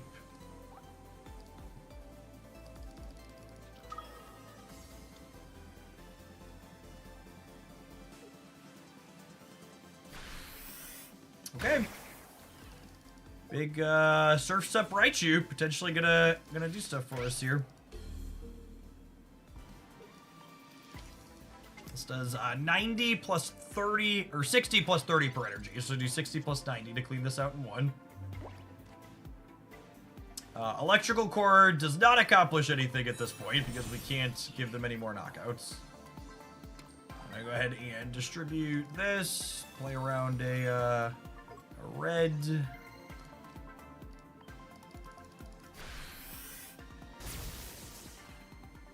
$150 for 3 is nothing to scoff at.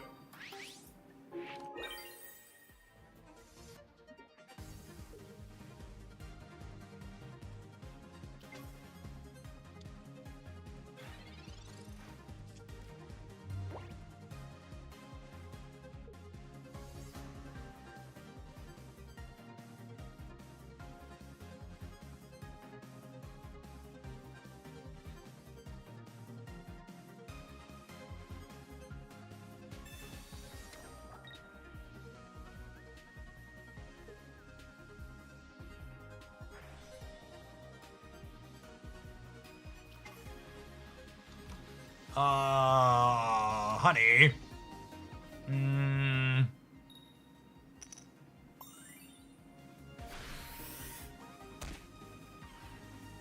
This was probably just they're cooked either way in taking game actions.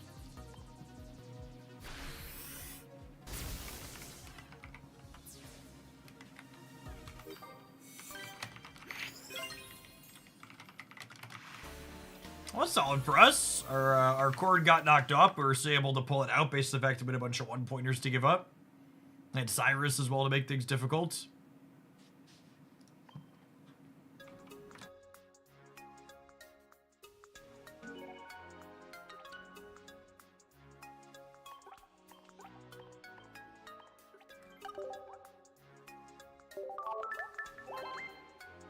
I think I'm gonna play with this deck until I'm sad, and then we'll do Wug Life next.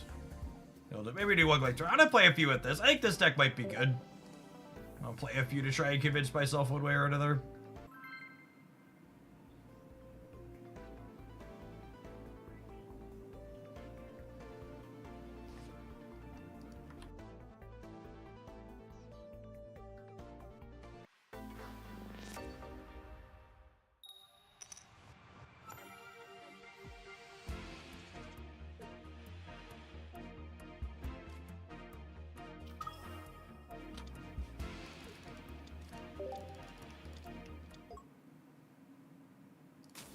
Arceus lead is definitely not the droid we're looking for.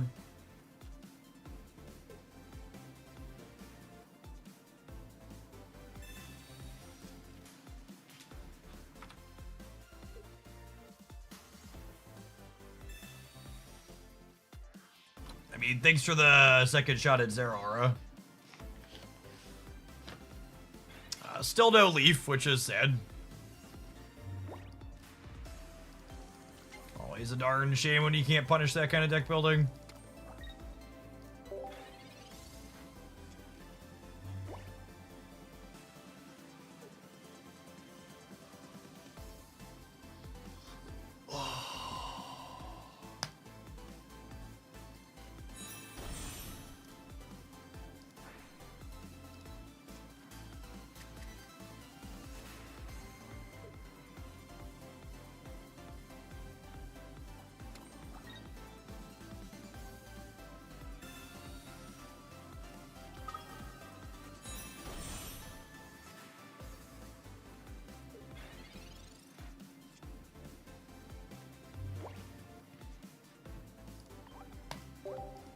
I don't know Wug Trio, some people.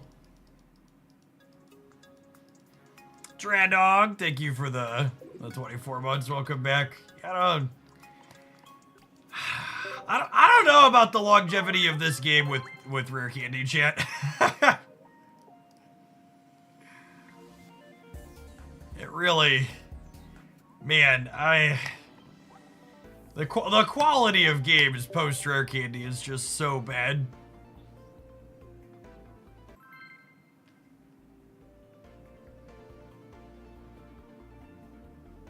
I actually don't think it seemed like a good idea at the time. I think it seemed like necessary power creep. It might still be, but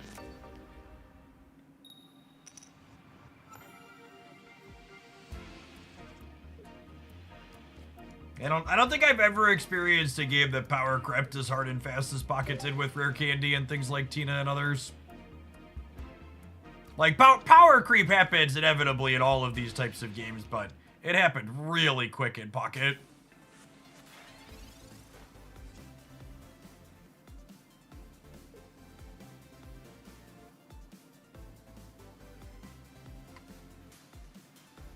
Just for the people who are new that are suggesting, like, I play the stock meta decks to rank up, like, you are absolutely right. If your only goal while playing a game is to make the number that ultimately does not matter go up, you absolutely should just be playing the good stock meta decks. However, the reason why I enjoy playing card games is not just to make my number go up. I enjoy playing card games to solve puzzles, which is often done through deck building and occasionally through in-game decision making. And just like most of these Rare Candy decks don't really lead to that.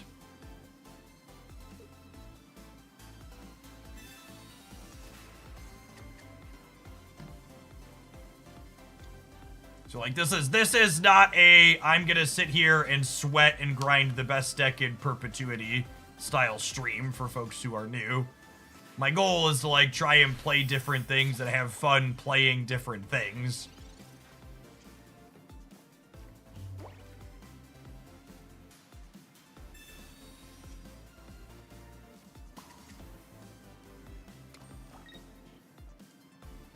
I think we heal and we wait to Wug till next turn. I'm gonna vibe on playing this Wiglet out for a turn because I want to, if I draw the other Pokeball, be able to communication it in and then Pokeball it back out. Hey, Chocolate Rain, thank you for the 18 months. I appreciate that. Welcome back.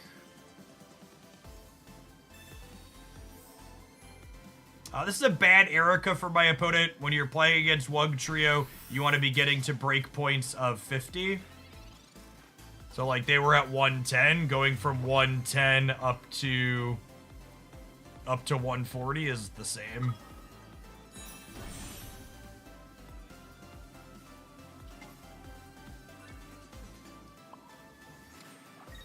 If we kill Kartana here by accident, we could, get beat by Lusamine next turn. I accept, humbly and graciously.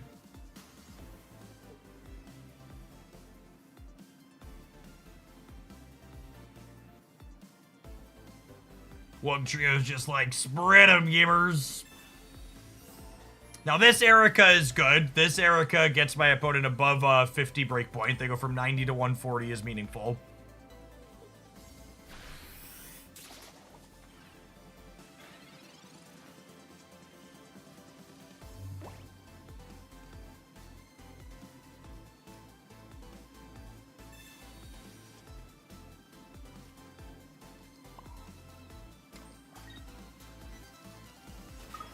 God, remember Misty's a card, chat? When was the last time you played against a copy of Misty?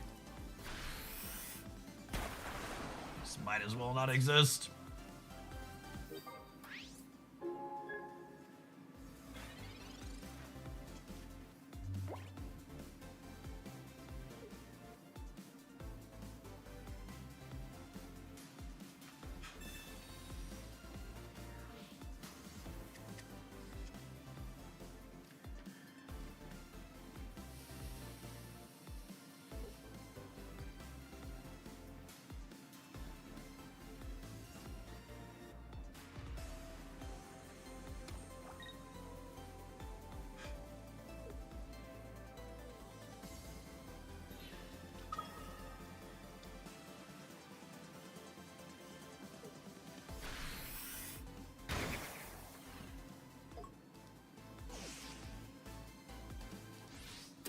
My goodness.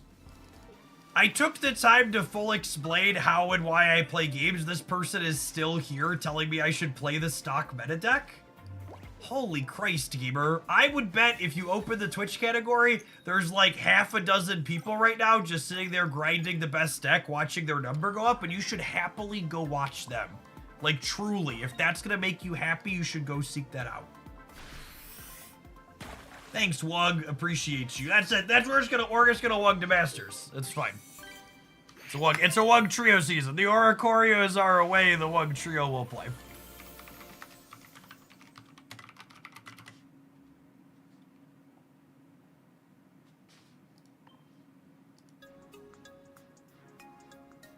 Wug hot. It's a hot Wug summer, chat. It's gonna get out here and Wug it out.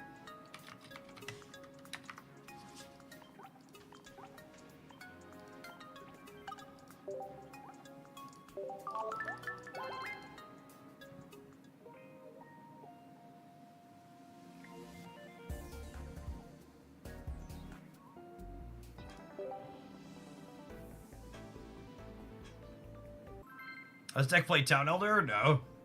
You don't need more than 2 Wugs.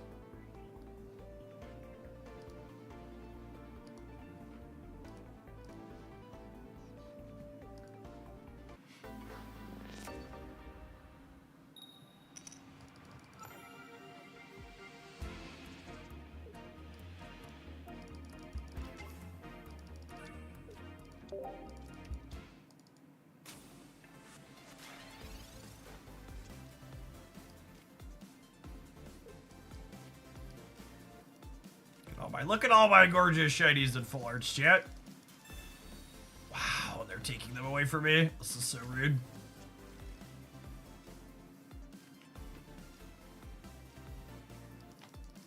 I am Laced.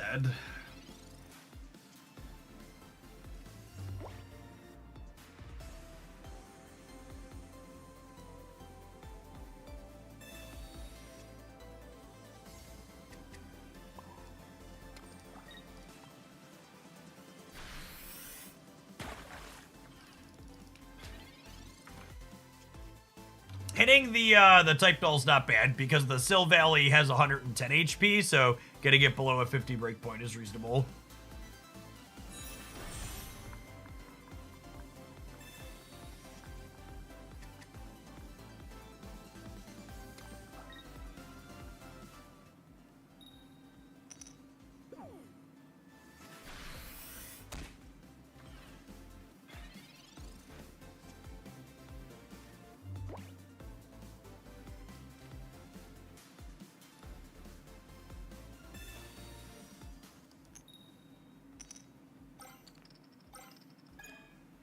Hey, Doughfish, thank you for the 21 months. Appreciate that. Welcome back.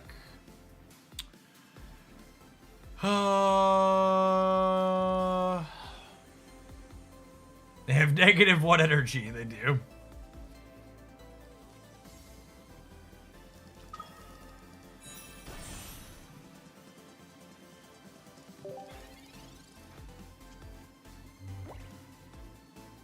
I'm holding on to the Wiglet for now because I want to be able to communication it back into the Pokeball it back out if we draw that.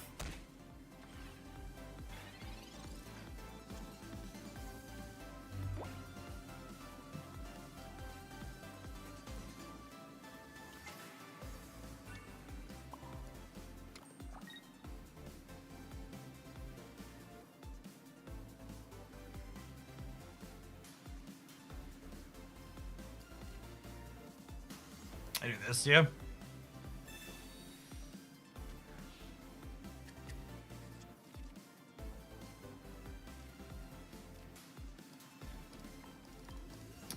Problem here is I'm only on. Oh man, needed that to go the other way. Needed 2 or 3 in the back. If we would have put 2 into the back, they would have traded, and then we would have been in a fine spot. Misty's not bad. Misty plus the top deck Wug Trio could be fine, yeah.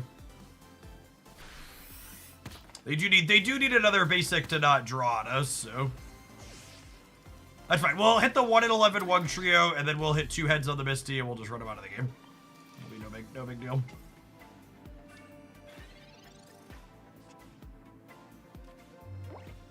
Unlucky.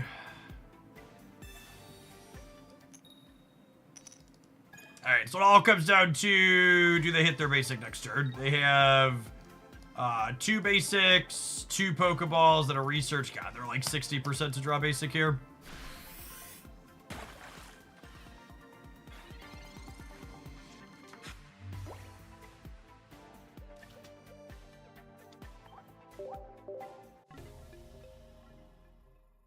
Lily can get us 2. I don't think they usually, the opponent's deck doesn't usually play Lily. I don't think that's an output range you consider.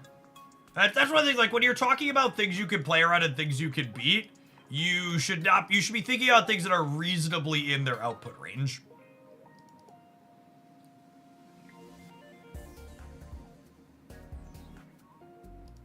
Not just like, you don't want to be thinking about cards that exist in Pokemon Pocket that beat me. You want to be thinking about cards that exist in Pokemon Pocket that are reasonably in the output range.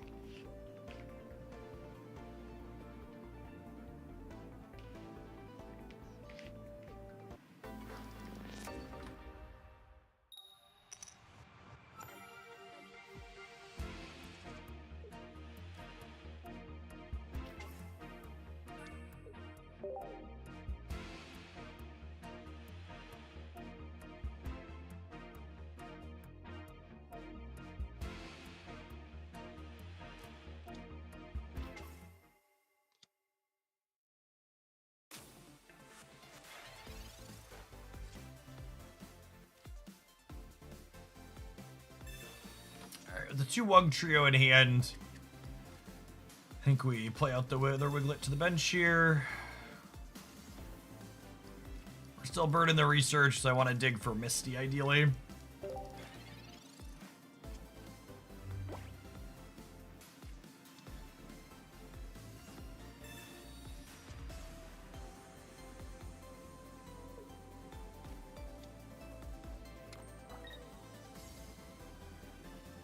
Interesting.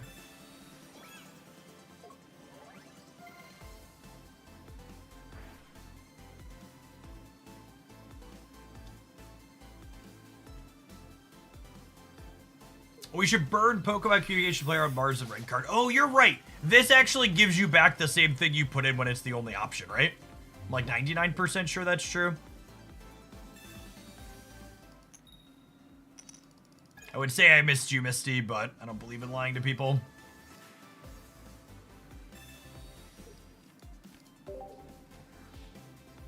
Yeah, it just gives you the same one back. It's a funny interaction.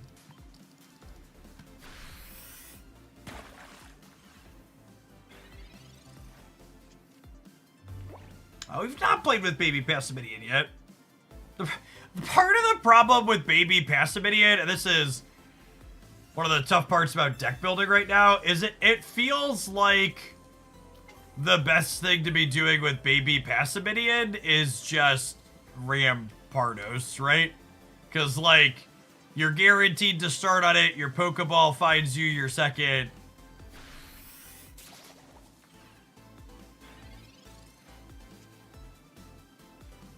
It's just not a super exciting line.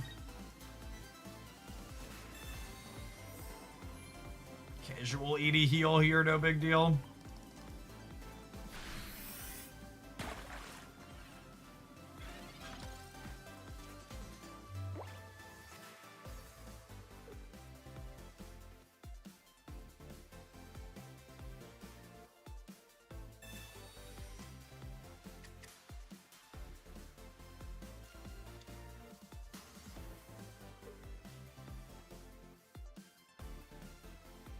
Ooh, are they gonna 40 us here?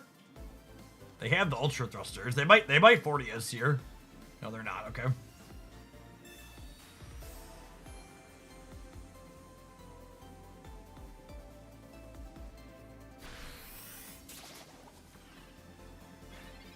Aerodactyl Stoutland to be at Ultimate Taxes deck. That's a curious thought. I don't hate that idea.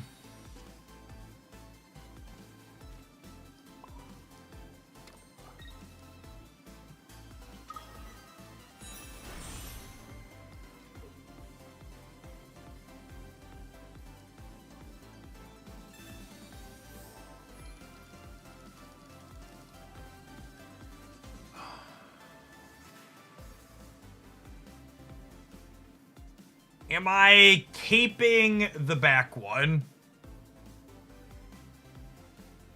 I think so.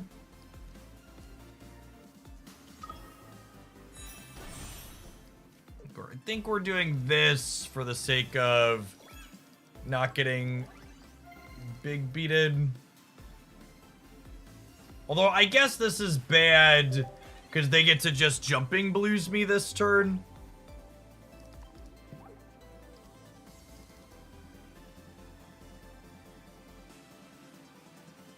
Popped in to say the electric Arceus Raichu deck has been super fun. Yeah, we had some sweet sets with it last week.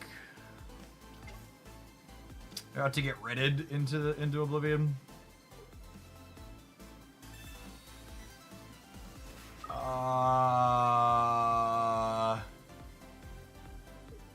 Sure.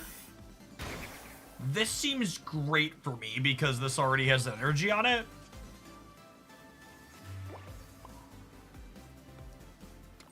Like if I didn't have an energy on this, I could see this as a play.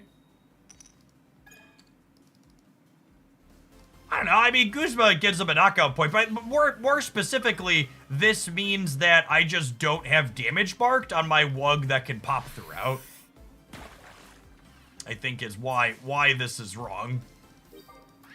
Like they should want to get damage marked on my Wug that can attack here.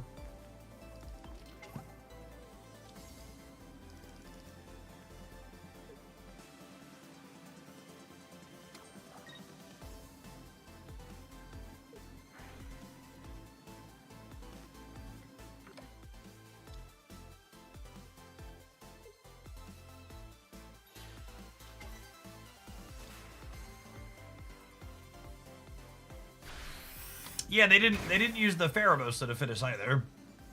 Really strange.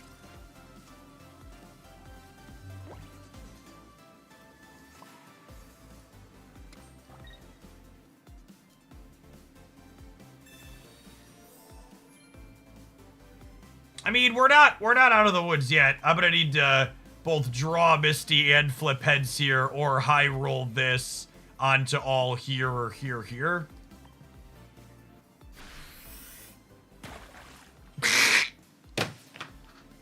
Okay.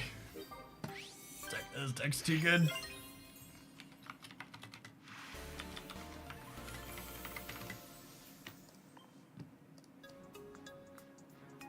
Quickly, Batman, to the highlight mobile.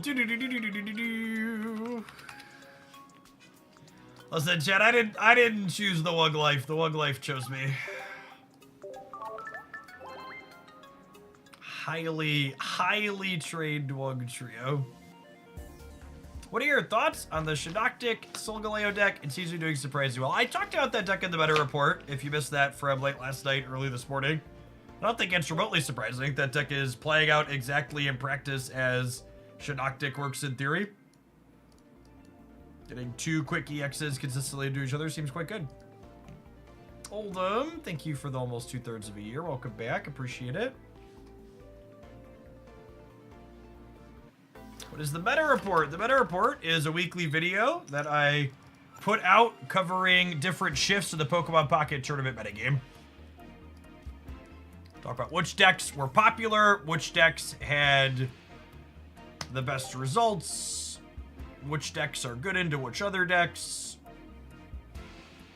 And one of the things I really want to highlight about my meta report versus a lot of the other ones that get done is, when I talk about which decks have good results, I don't mean I'm just telling you this deck won this tournament, ergo it must be good. I do a comparison between the starting distribution of all of the decks submitted versus the distribution of decks among ones that had high win rates. I think one of the most unintentionally, in most cases, misleading things that people that people do is they put way too much emphasis on deck lists that took like exactly first or top 8 or whatever. You should be looking at a wider sample than that of things that had good results. Can you show me your Wug deck? Whoa, you just want me to like spring out here on stream and just show it to you? A little personal, don't you think? Smooth Bang, thank you for the 28 months. I appreciate it. Welcome back.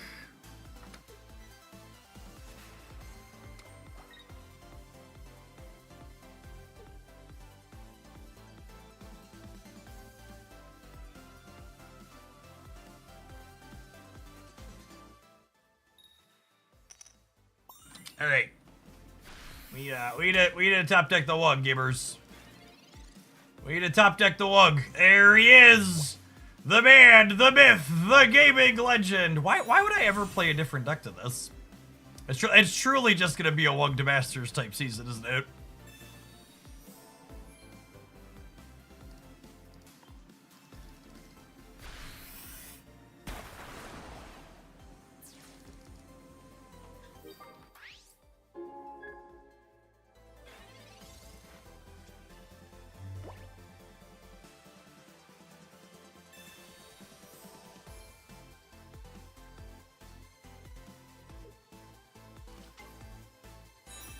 Alright, I mean, do you have another bench Pokemon, or are we done here?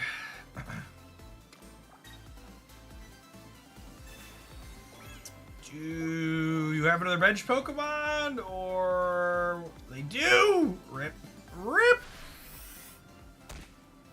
Uh-oh. Retro Raggy! Oof. Whoo! Little baby. Little baby Wug Trio. Wiggle it. There's my Wiglet. We gotta wiggle around. We must wiggle around. Stop. Wiggle with it. Yeah. It's okay. Our Wug is a professional. He certainly seems like it. There we go, gamers. Can't be stopped. Actually just unbelievable perfection.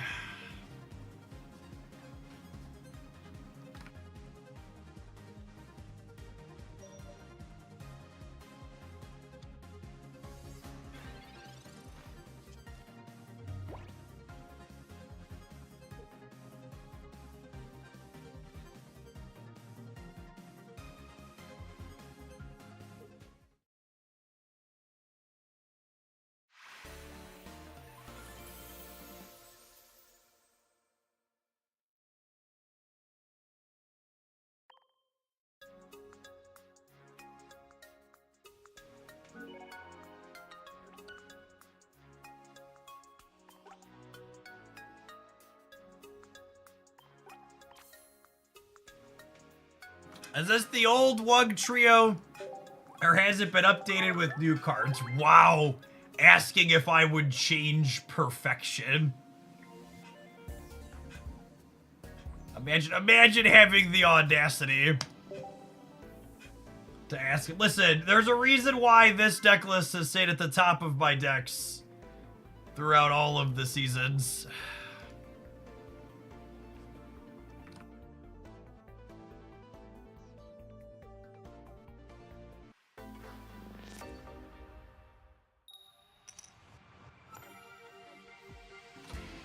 Doesn't this deck instant concede against Oricorio? Jeff, you seem to have played a creature, and I can't help but notice the creature dies to Doomblade. Checkmate. Imagine playing creatures that die to Doomblade, Jeff. I am very smart.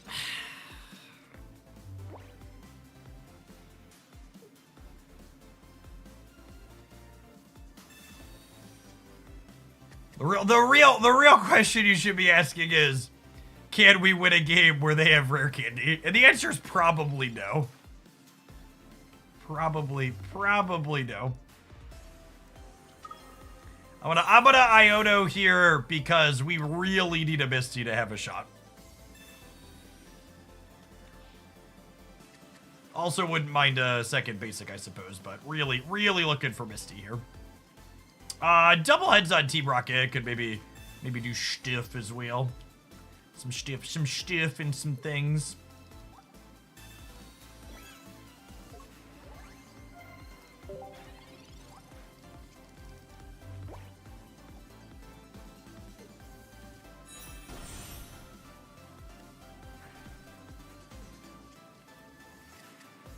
Drawing an extra card every turn is so good. Holy. Garchomp enjoyers in shambles. Me. I'm a Garchomp enjoyer.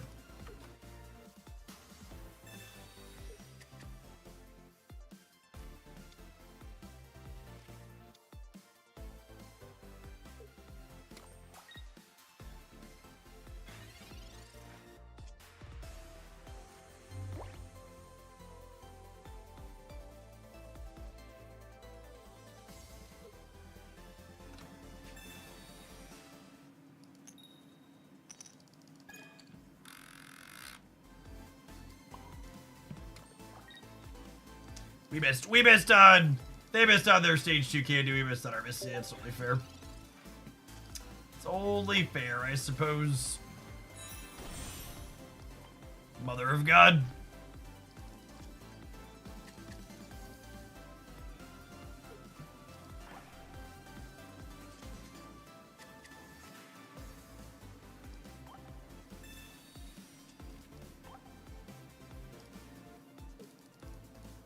We should Noctic with Garchomp, quite possibly. Oh man, are they not hitting me this turn? If they don't hit me this turn, we might have a shot. Oh my goodness, and you best believe I'm not giving away my shot.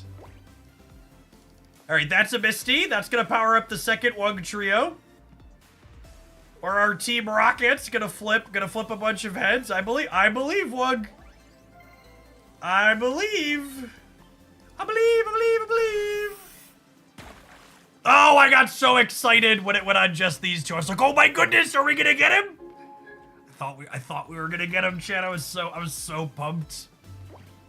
Alright, so they're guaranteed to have Solgaleo at this point. However, their Solgaleo takes 2 turns to kill my Wug Trio. Which means I'm gonna get to pop throughout.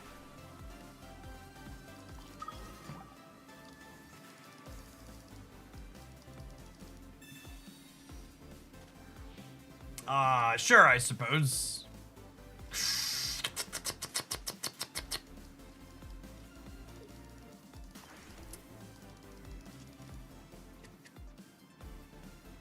Just one tap the cat. It wouldn't be the first time we've done it today.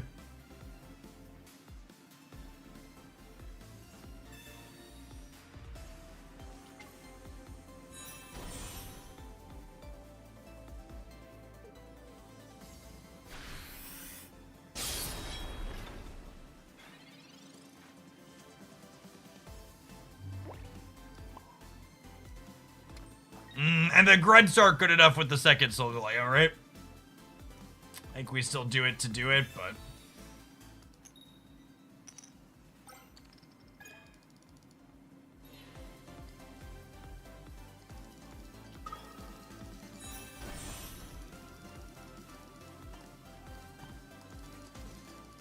Pop, drop, and lock it!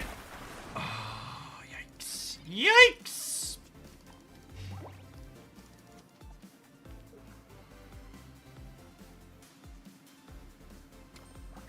We're not dead yet. We are not dead yet. Oh, they lilied the right thing. All right, now I need Misty. I suppose we could still 150 something.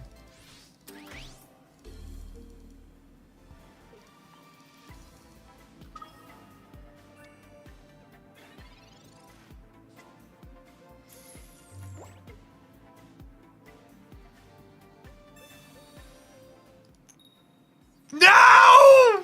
No! You were the chosen one, Misty!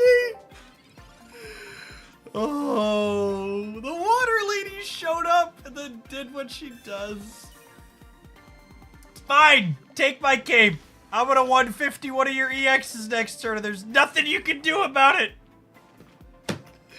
We're not in danger, chat. Misty is just building suspense. I've talked to the script writers, and this is optimal. We just gotta prep the Wug. Okay, we gotta prep. You know, like come on, you got this, champ. Come on. Irid is in your corner. Potion's in your corner. Let's go, Wug. Let's go, big Wug. Pop through out. Oh, we were so close. So close, and yet so far away. I would like the record to reflect we were a single Misty coin flip away from winning this game. Or a single Misty flip away from winning. Incredibly close.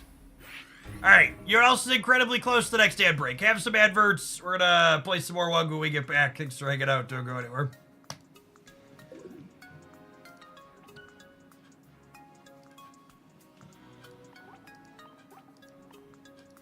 Should we add a Rocky helmet? No. We should not. Alright, we'll throw that. We'll throw the Wug Trio deck list up on screen, but it's card for card what we were playing 2 seasons ago. Was it 3 seasons ago or 2 seasons ago? I forget.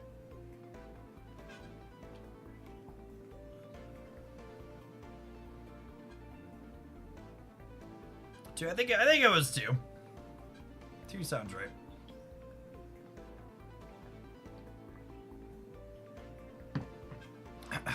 These are what? They're $200 per full art. So this is a grand $1,400, $400 Pokeball. It's like a $3,000 Pokemon pocket deck.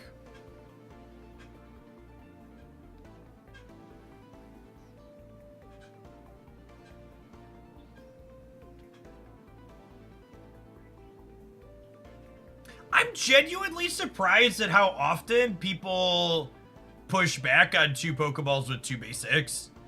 It's so important to have your second basic, and it works with communication.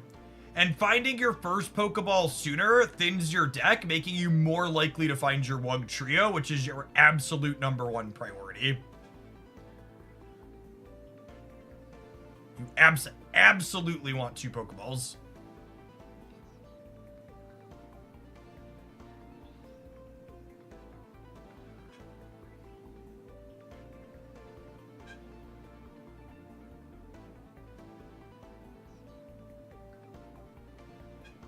Absolutely.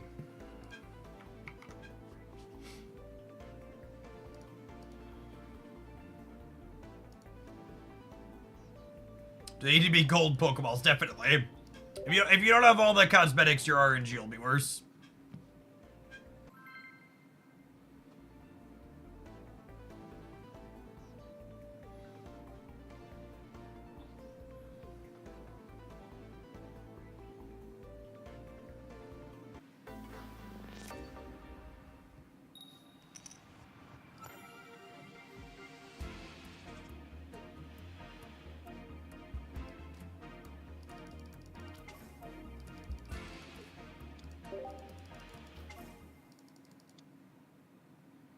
Uh-oh.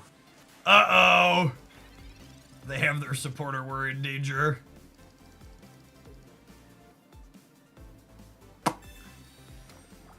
Alright, Team Rocket, I choose you. Alright, Team Rocket, I choose you. Easy come, easy go.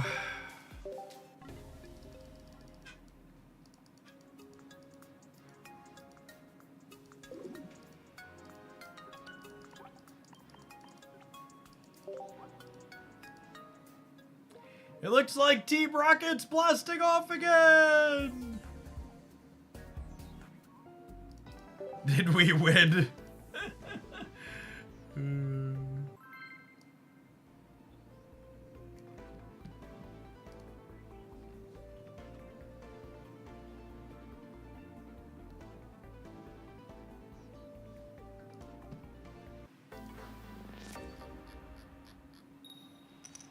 just for Rich. Thank you for the 7 months. Appreciate that. Welcome back.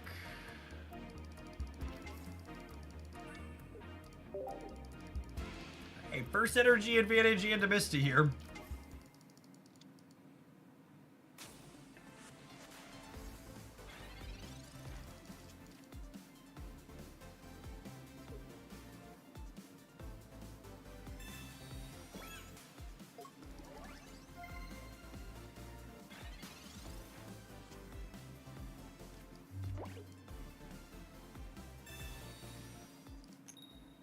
What went wrong that you're back to Wug? I think you mean what went right that we're back to Wug.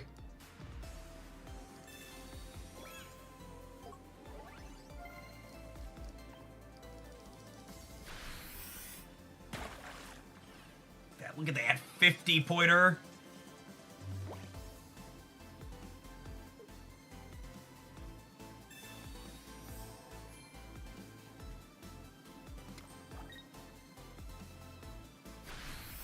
Ooh, no candy. No candy.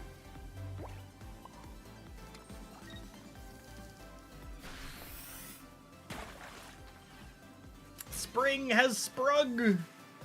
Am I supposed to Irida to play around Charmeleon Guzma? I'm probably supposed to Irida to play around Charmeleon Guzma.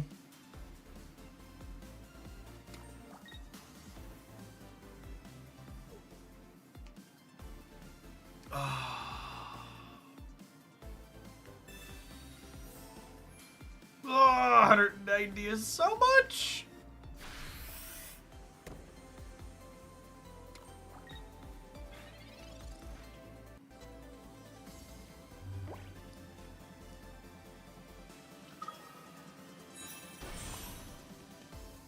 Look at those hearts, chat. Such a majestic creature.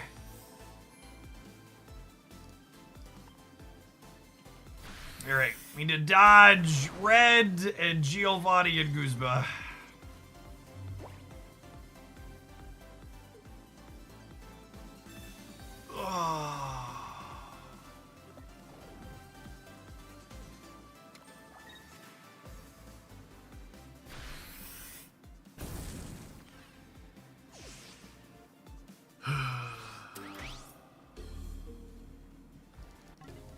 The sad part is if we'd have just had a Pokeball.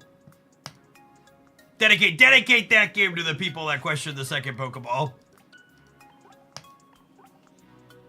They had to have the Charizard, the Rare Candy, the Lily, and the Guzma all together, and we had to not have our basic.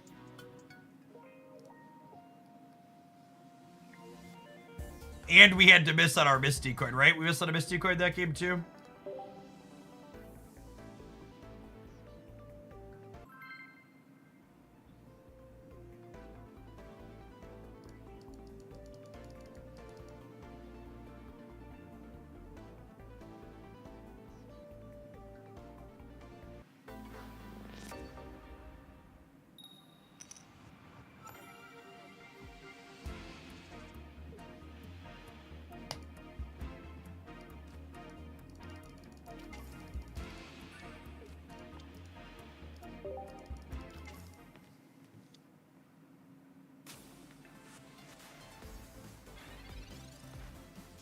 They're gonna have their supporter on turn 1 again, aren't they?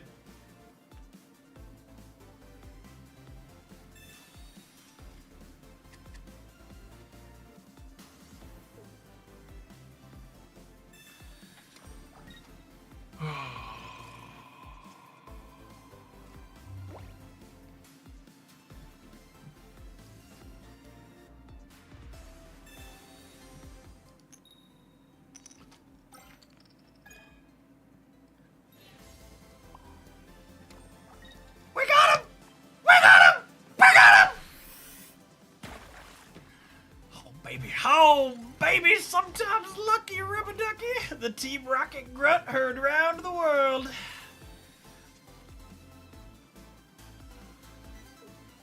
Oh, baby, a coin flip.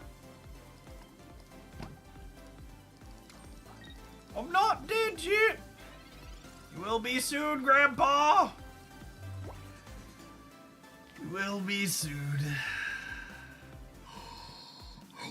And a Pokeball! But still my heart, gamers. Alright, here's a real question. Am I supposed to play the Wiglet and spring out them, forcing them to have another basic here?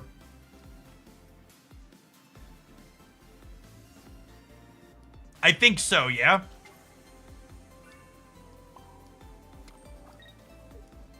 Because now they die if they don't have a basic. And if they do have a basic, I can hit heads on the Misty and still be in it to win it.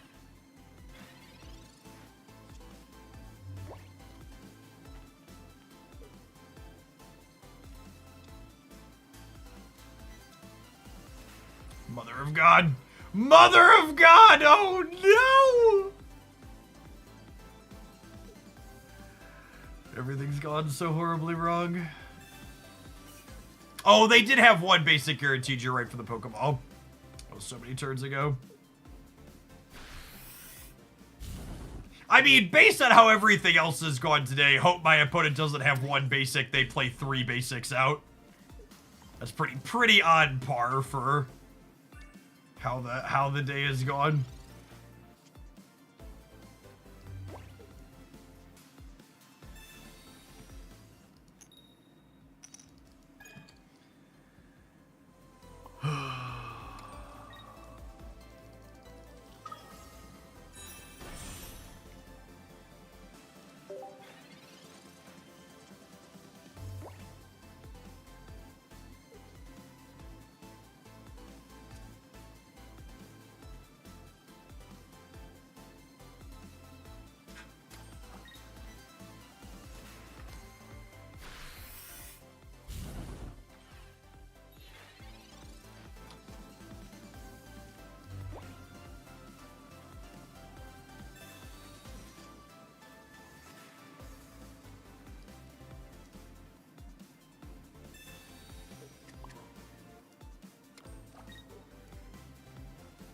What did you do to Misty? She clearly hates you. Asking the real questions.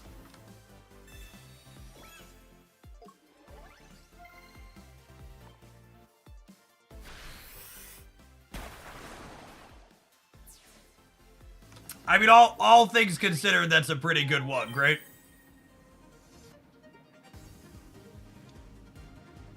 We are likely dead to Candy Charizard, yeah? We'll need a big high roll on the back. Oh, we are very much alive to that. Coolio.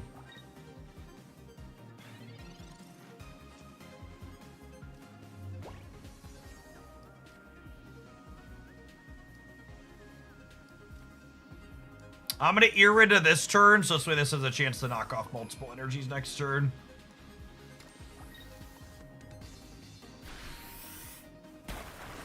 Oh, yeah. Okay, cool.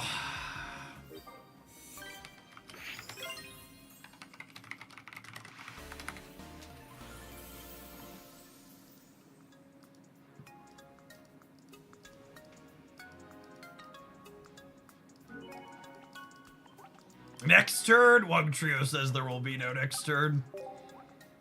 Hey, JD, thank you for re-upping the Prime. Appreciate the 2 months. Welcome back.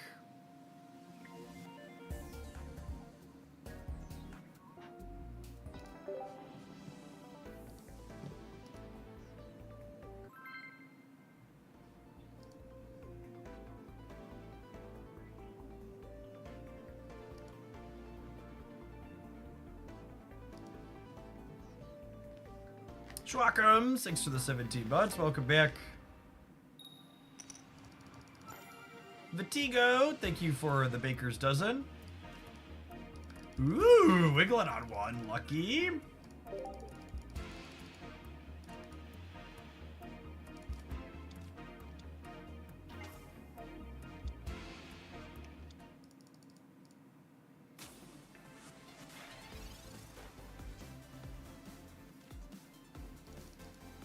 Is Jeff Ultra 3 or Ultra 4? I appreciate your enthusiasm, but we've been trying new and interesting decks, which means we've been losing an incredible amount this season. We are Ultra 2.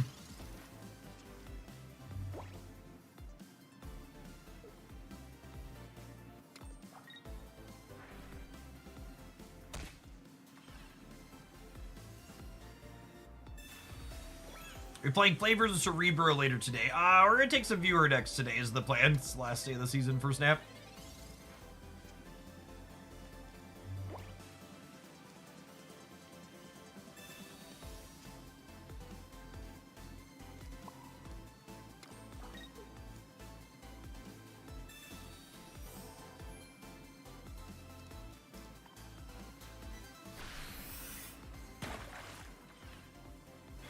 That's 30 pointer mostly doesn't matter. Wasn't getting us a breakpoint on anything. This potion also doesn't matter though, so we take those.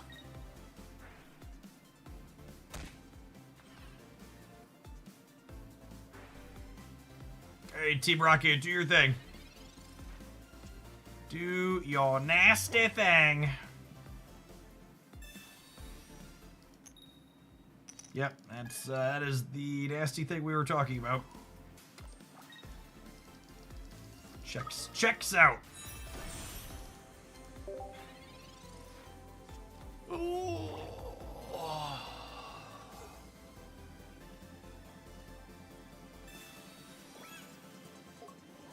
Now the potion with the cape is good because again it gets them above that 50 breakpoint.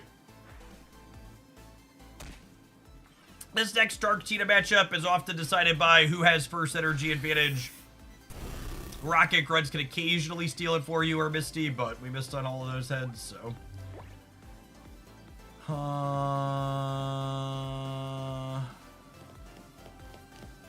don't think any of our choices matter here. I need to hit like 2 heads on this and then also not hit them with Wug Trio.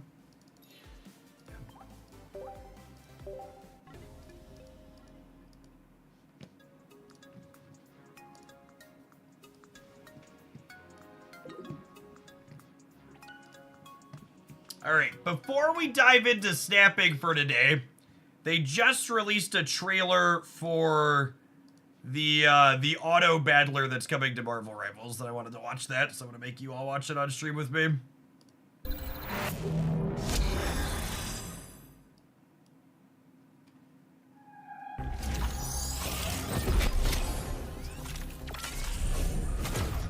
Go, my children. Make yourself useful. That's funny, that's what I say to my children all the time.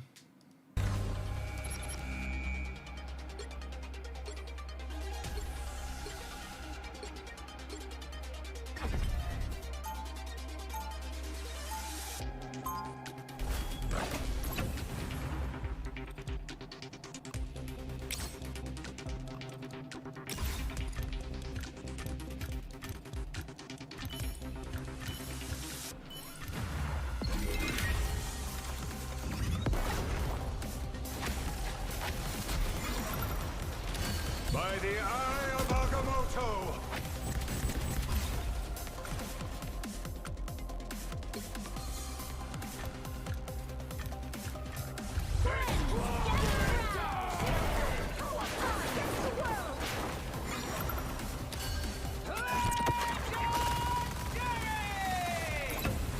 Yeah, this is a new game mode coming to Marvel Rivals at the end of the week. It's a TFT Auto Battler, whatever you want to call it, style game mode where you do drafting and put units out on the board and they fight each other.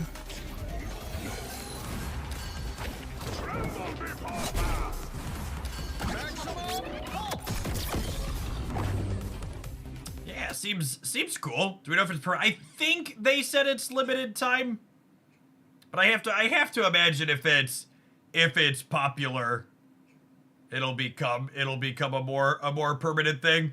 I mean, I'm sure they have no idea whether or not something like this will manage to be successful. So we'll see. I think we're gonna do it for some Friday stream. It comes out. Yeah. Start June. Looks like it runs for 2.5 weeks. 9 a.m. UTC on June 6th. So that's like middle of the night for me, yeah? June 6th is Friday. I'm UTC -5 right now. So it's like 4 a.m. me.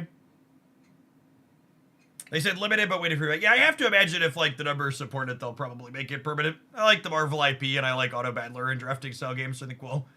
At the very least, we'll start the stream with it on Friday, and then if it's good, we'll probably play it for most of the stream, and if it's not, we'll probably snap or pocket or something after, but I like to check out new things in the space like that. Alright, gamers, appreciate everybody that was watching early on the YouTube side for Pocket. I'm going to turn off the Hoaglandia Pocket stream. We're going to fire up on the Jeff Hoagland side for some Marvel Snap for the remainder of the afternoon. Appreciate everybody hanging out. Don't go anywhere. Is it async against humans or PvE? It could be real-time against humans, too. I don't know the answer to that.